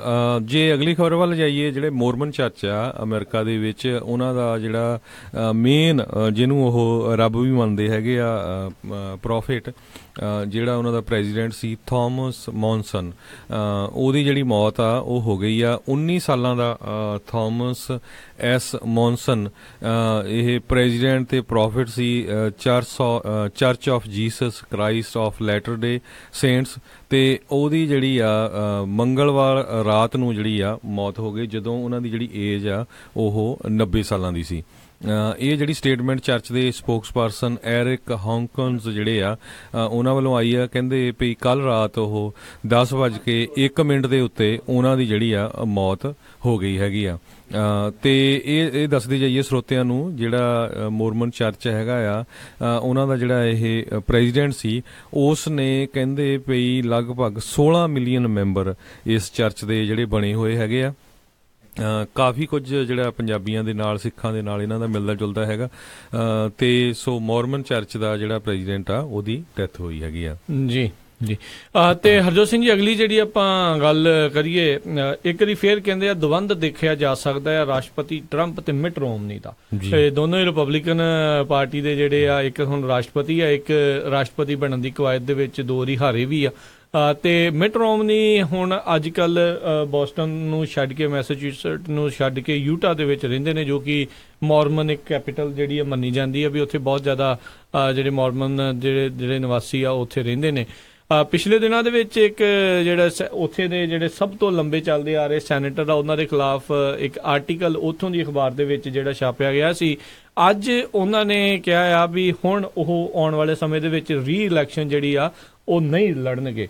ਸੋ ਇੱਕ ਹਿਸਾਬ ਦੇ ਨਾਲ ਉਹ ਰਾਹ ਖਾਲੀ ਕਰ ਰਹੇ ਨੇ ਮਿਟ ਰੋਮਨੀ। ਤੇ ਇਹ ਹੁਣ ਕਿਆਸਰਾਈਆਂ ਲਾਈਆਂ ਜਾ ਰਹੀਆਂ ਵੀ ਯੂਟਾ ਦੇ ਵਿੱਚੋਂ ਜਿਹੜੀ ਹੁਣ ਸੈਨੇਟਰ ਦੀ ਜਿਹੜੀ ਨਵੀਂ ਰੇਸ ਆਉਣੀ ਆ ਇਸ ਵਾਰੀ 2018 ਦੇ ਵਿੱਚ, ਉਸ ਦੇ ਵਿੱਚ ਮਿਟ ਰੋਮਨੀ ਦਾ ਜਿਹੜਾ ਨਾਂ ਆ ਉਹ ਹੋ ਸਕਦਾ ਆ। ਸੋ ਇਹ ਜਿਹੜੀ ਗੱਲ ਆ, ਕਾਫੀ ਹੁਣ ਲੋਕਾਂ ਨੂੰ ਅਚੰਭਾ ਵੀ ਜਿਹੜੀ ਇਹ ਕਰ ਰਹੀ ਆ ਵੀ ਕਿੱਥੇ ਰਾਸ਼ਟਰਪਤੀ ਬਣਨ ਦੀਆਂ ਜਿਹੜੀਆਂ ਉਮੀਦਾਂ ਲਾਈ ਬੈਠਾ ਸੀ, ਹੁਣ ਸੈਨੇਟਰ ਜਿਹੜਾ ਆ ਬਣ ਕੇ ਜਿਹੜਾ ਸ਼ਾਇਦ ਉਹ ਜਿੱਤੂਗਾ। ਜਦ ਕਿ ਰਾਸ਼ਟਰਪਤੀ ਟਰੰਪ ਨੇ ਉਹ ਚਾਹੁੰਦੇ ਸੀਗੇ ਵੀ ਜਿਹੜੇ ਇਸ ਟਾਈਮ ਸੈਨੇਟਰ ਚੱਲ ਰਹੇ ਨੇ ਉਹੀ ਜਿਹੜੇ ਆ ਉਹ ਚੱਲਦੇ ਰਹਿਣ, ਤਾਂ ਜੋ ਮਿਟ ਰੋਮਨੀ ਨੂੰ ਕਿਤੇ ਨਾ ਕਿਤੇ ਜਿਹੜਾ ਉਹ ਮੌਕਾ ਨਾ ਮਿਲੇ।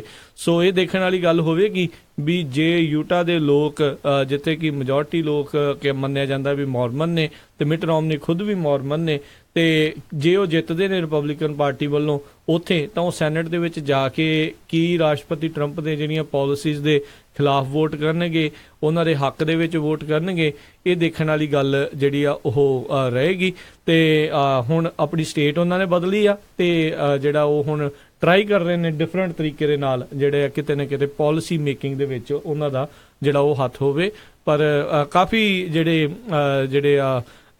GOP ਦੇ ਸੋਰਸਿਸ ਇਹ ਕਹਿ ਰਹੇ ਨੇ ਵੀ ਕਹਿੰਦੇ ਹੌਲੀ ਹੌਲੀ ਮਿਟ ਰੋਮਨੀ ਜਿਹੜੀ ਆ ਉਹ ਤਿਆਰੀ ਕਰ ਰਿਹਾ ਆ। ਕਾਫੀ ਅਮੀਰ ਬੰਦਾ ਜਿਹੜਾ ਆ ਹਰਜੋਤ ਸਿੰਘ ਜੀ ਦੱਸਿਆ ਜਾਂਦਾ ਆ, ਜਿੱਦਾਂ ਡੋਨਲਡ ਟਰੰਪ ਖੁਦ ਆਪਣੇ ਪੈਸੇ ਦੇ ਬਲਬੂਤੇ ਦੇ ਉੱਤੇ ਜਿਹੜਾ ਇਲੈਕਸ਼ਨ ਉਸਨੇ ਪ੍ਰੈਜ਼ੀਡੈਂਸ਼ੀਅਲ ਕੈਂਪੇਨ ਜਿਹੜਾ ਕਹਿੰਦੇ ਚਲਾਇਆ ਸੀਗਾ, ਤੇ ਪੋਲੀਟੀਕਲੀ ਕਾਫੀ ਇਨਵੋਲਵ ਆ, ਗਵਰਨਰ ਵੀ ਰਹੇ ਆ ਕਾਫੀ ਲੰਮੇ ਸਮੇਂ ਤੋਂ ਜੀ। ਤੇ ਇਹ ਆਉਣ ਵਾਲੇ ਸਮੇਂ 'ਚ ਦੇਖਦੇ ਆ ਵੀ ਹੁਣ ਅਗਰ ਮੈਨੂੰ ਲੱਗਦਾ ਵੀ ਜੇ ਉਹ ਉੱਥੇ ਦੇ ਕੈਂਡੀਡੇਟ ਹੋਊਗੇ ਤਾਂ ਉਹਨਾਂ ਦੀ ਸ਼ੋਰ ਵਿਨ ਨਹੀਂ ਆ ਉੱਥੋਂ, ਕਿਉਂਕਿ ਉਹ ਵੀ ਕਾਫੀ ਰੈੱਡ ਸਟੇਟ ਜਿਹੜੀ ਯੂਟਾ ਜਿਹੜੀ ਉਹ ਮੰਨੀ ਜਾਂਦੀ। ਦੂਸਰਾ ਮੋਰਮਨ ਆ, ਉਹ ਮੋਰਮਨਾਂ ਦਾ ਉੱਥੇ ਜੋਰ ਹੈਗਾ। ਤੇ ਅਗਲੀ ਖਬਰ ਵੱਲ ਆਈਏ, ਰਾਜਗਨਵੀਰ ਸਿੰਘ ਜੀ ਜਿਹੜੇ ਇੱਕ ਕੈਨੇਡੀਅਨ ਹੋਸਟੇਸ ਸੀਗੇ ਜੋਸ਼ੂਆ ਬੋਇਲ ਕਰਕੇ, ਜਿਨ੍ਹਾਂ ਨੂੰ ਜੇਲ੍ਹ ਦੇ ਵਿੱਚ ਰੱਖਿਆ ਹੋਇਆ ਸੀ ਪਾਕਿਸਤਾਨ ਦੇ ਵਿੱਚ, ਅਫਗਾਨਿਸਤਾਨ ਦੇ ਵਿੱਚ। ਉਹਨਾਂ ਨੂੰ ਕੁਝ ਸਮਾਂ ਪਹਿਲਾਂ ਛੱਡ ਦਿੱਤਾ ਸੀ ਤੇ ਉਹਨਾਂ ਨੂੰ ਹੁਣ ਫਿਰ ਅਰੈਸਟ ਕੀਤਾ ਗਿਆ ਹੈਗਾ। ਉਹਨਾਂ ਤੇ ਸੈਕਸ਼ੂਅਲ ਹਰਾਸਮੈਂਟ ਦੇ ਚਾਰਜ ਜਿਹੜੇ ਲਾਏ ਗਏ ਹੈਗੇ ਆ, ਤੇ ਉਹਨਾਂ ਦੀ ਜਿਹੜੀ ਵੀਡੀਓ ਕਾਨਫਰੰਸ ਹੋਈ ਕੋਰਟ ਦੇ ਵਿੱਚ, ਤੇ 15 ਚਾਰਜਸ ਉਹਨਾਂ ਦੇ ਉੱਤੇ ਕਹਿੰਦੇ ਲਾਏ ਆ। ਤੇ ਉਹਦੇ ਤੇ ਹਜੇ ਵੀ ਜਿੱਦਾਂ ਕਈ ਜਿਹੜੀਆਂ ਏਜੰਸੀਜ਼ ਆ ਉਹ ਸ਼ੱਕ ਕਰ ਰਹੀਆਂ, ਕਿਉਂਕਿ ਉਹ ਜਦੋਂ ਨਿਕਲਿਆ ਕਹਿੰਦੇ ਵੀ ਉਹ ਮੁਸਲਮਾਨ ਬਣ ਕੇ ਨਿਕਲੇ ਆ, ਮੁਸਲਮਾਨਾਂ ਵਾਲਾ ਹੀ ਉਹਨਾਂ ਨੇ ਜਿਹੜੀ ਆਪਣੀ ਅਪੀਅਰੈਂਸ ਰੱਖੀ ਹੋਈ ਹੈਗੀ ਆ। ਸੋ ਲੱਗਦਾ ਵੀ ਜਿਹੜਾ ਇਹ ਸੈਕਸ਼ੂਅਲ ਹਰਾਸਮੈਂਟ ਵਾਲਾ ਡਿਫਰੈਂਟ ਚਾਰਜਸ ਆ, ਤੇ ਹੋਰ ਵੀ ਉਹਨਾਂ ਦੇ ਉੱਤੇ ਜਿਹੜੀ ਬੜੀ ਵੱਡੀ ਜਿਹੜੀ ਨਜ਼ਰ ਰੱਖੀ ਜਾ ਰਹੀ ਆ ਵੀ ਕਿਸੇ ਤਰ੍ਹਾਂ ਦਾ ਉਹਨਾਂ ਨੇ ਕੋਈ ਧੋਖਾ ਤਾਂ ਨਹੀਂ ਕੀਤਾ ਹੈਗਾ। ਜੀ ਜੀ। ਤੇ ਹਰਜੋਤ ਸਿੰਘ ਜੀ, ਬ੍ਰੇਕ ਦਾ ਵੇਲਾ ਹੋ ਚੁੱਕਾ, ਬ੍ਰੇਕ ਆਪਾਂ ਲਵਾਂਗੇ। ਬ੍ਰੇਕ ਤੋਂ ਬਾਅਦ ਮੁੜ ਕੇ ਫਿਰ ਵਾਪਸ ਆਉਂਦੇ ਆ ਹੋਰ ਜਿਹੜੀਆਂ ਅਪਡੇਟਸ ਦੇ ਨਾਲ, ਹੋਰ ਜ਼ਿਆਦੀਆਂ ਜਿਹੜੀਆਂ ਖਬਰਾਂ ਆ ਉਸ ਦੇ ਨਾਲ ਜਿਹੜੇ ਉਹ ਆਪਾਂ ਤੁਹਾਨੂੰ ਜੋੜਾਂਗੇ। ਬਹੁਤ ਸਾਰੇ ਸਰੋਤੇ ਜਿਹੜੇ ਉਹ ਦੱਸ ਰਹੇ ਸੀਗੇ, ਮਨੀਸ਼ ਸੇਠ ਹੁਣੀ, ਸੁਖਵਿੰਦਰ ਚੀਮਾ ਹੁਣੀ ਕਹਿੰਦੇ ਅਸੀਂ ਵੀ ਜਿਹੜੇ ਈਸਟ ਕੋਸਟ ਵੱਲ ਨੂੰ ਜਾ ਰਹੇ ਹਾਂ, ਥੈਂਕ ਯੂ ਤੁਸੀਂ ਜਿਹੜਾ ਇਸ ਦੇ ਬਾਰੇ ਇਨਫੋਰਮੇਸ਼ਨ ਜਿਹੜੀ ਉਹ ਦਿੱਤੀ ਆ। ਬਹੁਤ ਸਾਰੇ ਜਿਹੜੇ ਆਪਣੇ ਸਰੋਤੇ ਫੇਸਬੁੱਕ ਦੇ ਉੱਤੇ ਵੀ ਦਰਸ਼ਕ ਜਿਹੜੇ ਆ ਉਹ ਉੱਥੇ ਵੀ ਜੁੜੇ ਹੋਏ ਨੇ। ਤੇ ਇੱਦਾਂ ਹੀ ਪੰਜਾਬੀ ਰੇਡੀਓ USA ਨਾਲ ਜੁੜੇ ਰਹੋ। ਮਿਲਦੇ ਆ ਤੁਹਾਨੂੰ ਸਾਰਿਆਂ ਨੂੰ ਇੱਕ ਛੋਟੀ ਜਿਹੀ ਕਮਰਸ਼ੀਅਲ ਬ੍ਰੇਕ ਤੋਂ ਬਾਅਦ।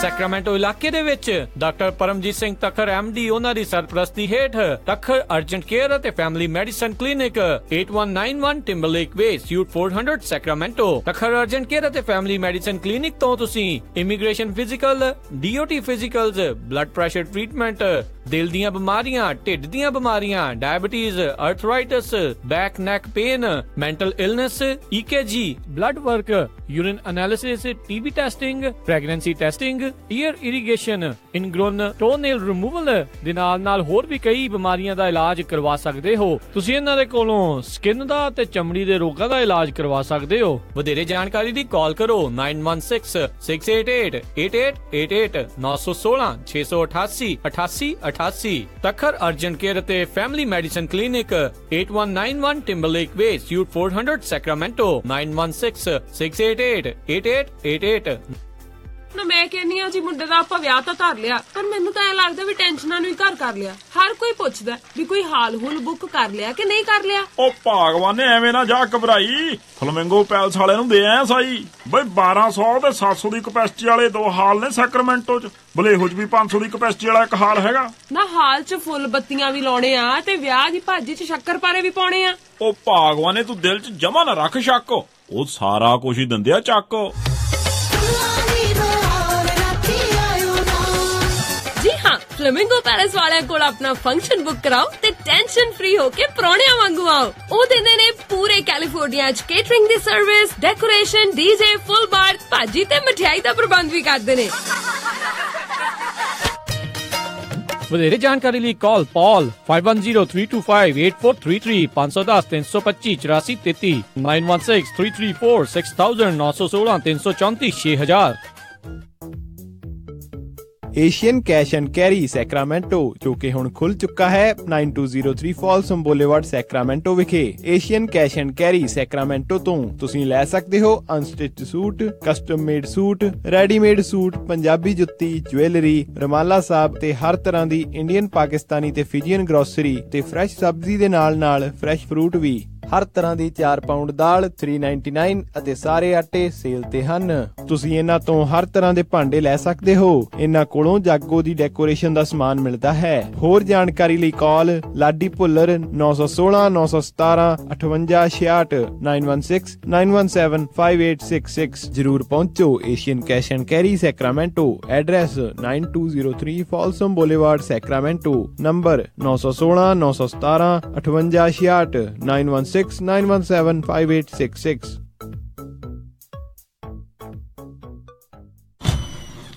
ਉਹ ਕਿੱਥੇ ਰਹਿ ਗਏ ਸੀ ਤੁਸੀਂ? ਮੈਂ ਕਾਦਾ ਉਡੀਕੀ ਜਾਣਾ ਤੁਹਾਨੂੰ। ਆ ਲਓ ਸਾਰਾ ਸਮਾਨ। ਇਹ ਇੰਨਾ ਸਾਰਾ ਸਮਾਨ? ਹੋਰ ਕੀ, ਹੁਣ ਮੈਂ ਸਾਰੀਆਂ ਕੁੜਤੀਆਂ ਵੀ ਲੈ ਆਈਆਂ, ਤੁਹਾਡੀਆਂ ਪੱਗਾਂ ਵੀ ਆ ਗਈਆਂ, ਮੁੰਡੇ ਦੀ ਸ਼ੇਰਵਾਨੀ ਵੀ ਲੈ ਆਈਆਂ ਤੇ ਰੁਮਾਲਾ ਸਾਹਿਬ ਵੀ ਲੈ ਆਈਆਂ। ਤੇ ਨਾਲੇ ਮੈਂ ਇੱਕ ਸਲਾਹ ਕਰਨੀ ਸੀ ਤੁਹਾਡੇ ਨਾਲ।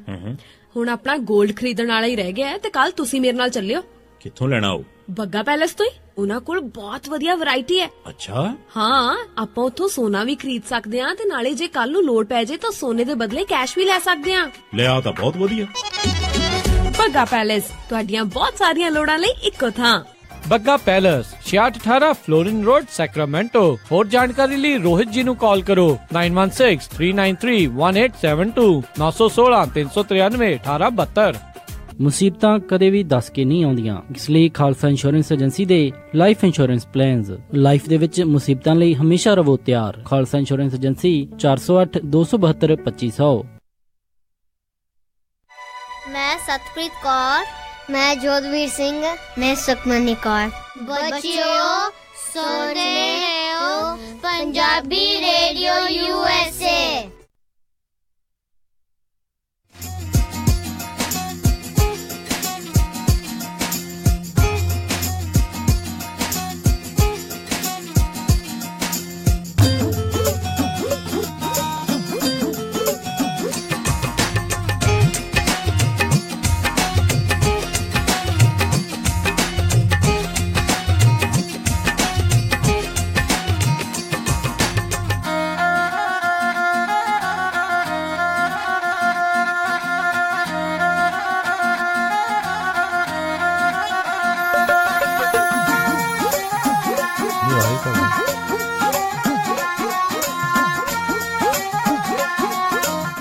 ਪੰਜਾਬੀ ਰੇਡੀਓ USA ਸੁਣ ਰਹੇ ਸਾਰੇ ਸਰੋਤਿਆਂ ਨੂੰ ਇੱਕ ਵਾਰੀ ਫੇਰ ਨਿੱਘੀ ਜੀ ਆਇਆਂ ਨੂੰ, ਸਭ ਦਾ ਸਵਾਗਤ ਹੈ। ਸਰੋਤਿਓ, ਪ੍ਰੋਗਰਾਮ ਚੱਲ ਰਿਹਾ ਜੀ ਅਪਡੇਟ ਅਮਰੀਕਾ ਤੇ ਸਿੰਘ ਜੀ, ਜੀ ਆਇਆਂ ਨੂੰ ਸਵਾਗਤ ਹੈ। ਸਤਿ ਸ਼੍ਰੀ ਅਕਾਲ ਜੀ। ਧੰਨਵਾਦ ਜੀ। ਇੱਕ ਵਾਰੀ ਫੇਰ ਜਿੰਨੇ ਵੀ ਸਾਡੇ ਸਰੋਤੇ ਸਾਡੇ ਸਾਰੇ ਹੀ ਮਾਧਿਅਮ ਰਾਹੀਂ ਜੁੜੇ ਹੋਏ ਆ, ਸਾਰਿਆਂ ਨੂੰ ਜੀ ਆਇਆਂ ਨੂੰ ਤੇ ਬਹੁਤ ਹੀ ਪਿਆਰ ਤੇ ਸਤਿਕਾਰ ਭਰੀ ਸਤਿ ਸ਼੍ਰੀ ਅਕਾਲ।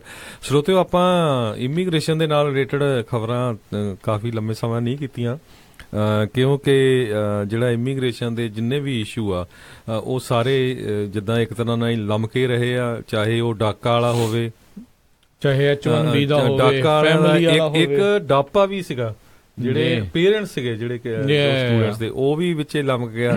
ਸੋ ਇਸੇ ਤਰ੍ਹਾਂ ਜਿਹੜੀ ਵਾਲ ਦੀ ਗੱਲ ਵੀ ਚੱਲ ਰਹੀ ਆ। ਪੋਲੀਟੀਕਲ ਅਸਾਈਲਮ ਬਹੁਤ ਲੋਕ ਅਪਲਾਈ ਕਰ ਰਹੇ ਤੇ ਉਹ ਡੇਟਾਂ ਜਿਹੜੀਆਂ ਸਾਲਾਂ ਵੱਧੀ ਚੱਲ ਗਈਆਂ ਉਹਨਾਂ ਦੀਆਂ ਕੋਰਟ ਦੀਆਂ। ਤੇ ਹੁਣ ਜਿਹੜੇ H1B ਵੀਜ਼ੇ ਵਾਲੇ ਆ ਉਹਨਾਂ ਦੇ ਉੱਤੇ ਜਿੱਦਾਂ ਤਲਵਾਰ ਪੂਰੀ ਤਰ੍ਹਾਂ ਜਿਹੜੀ ਲਟਕ ਰਹੀ ਹੈਗੀ ਆ।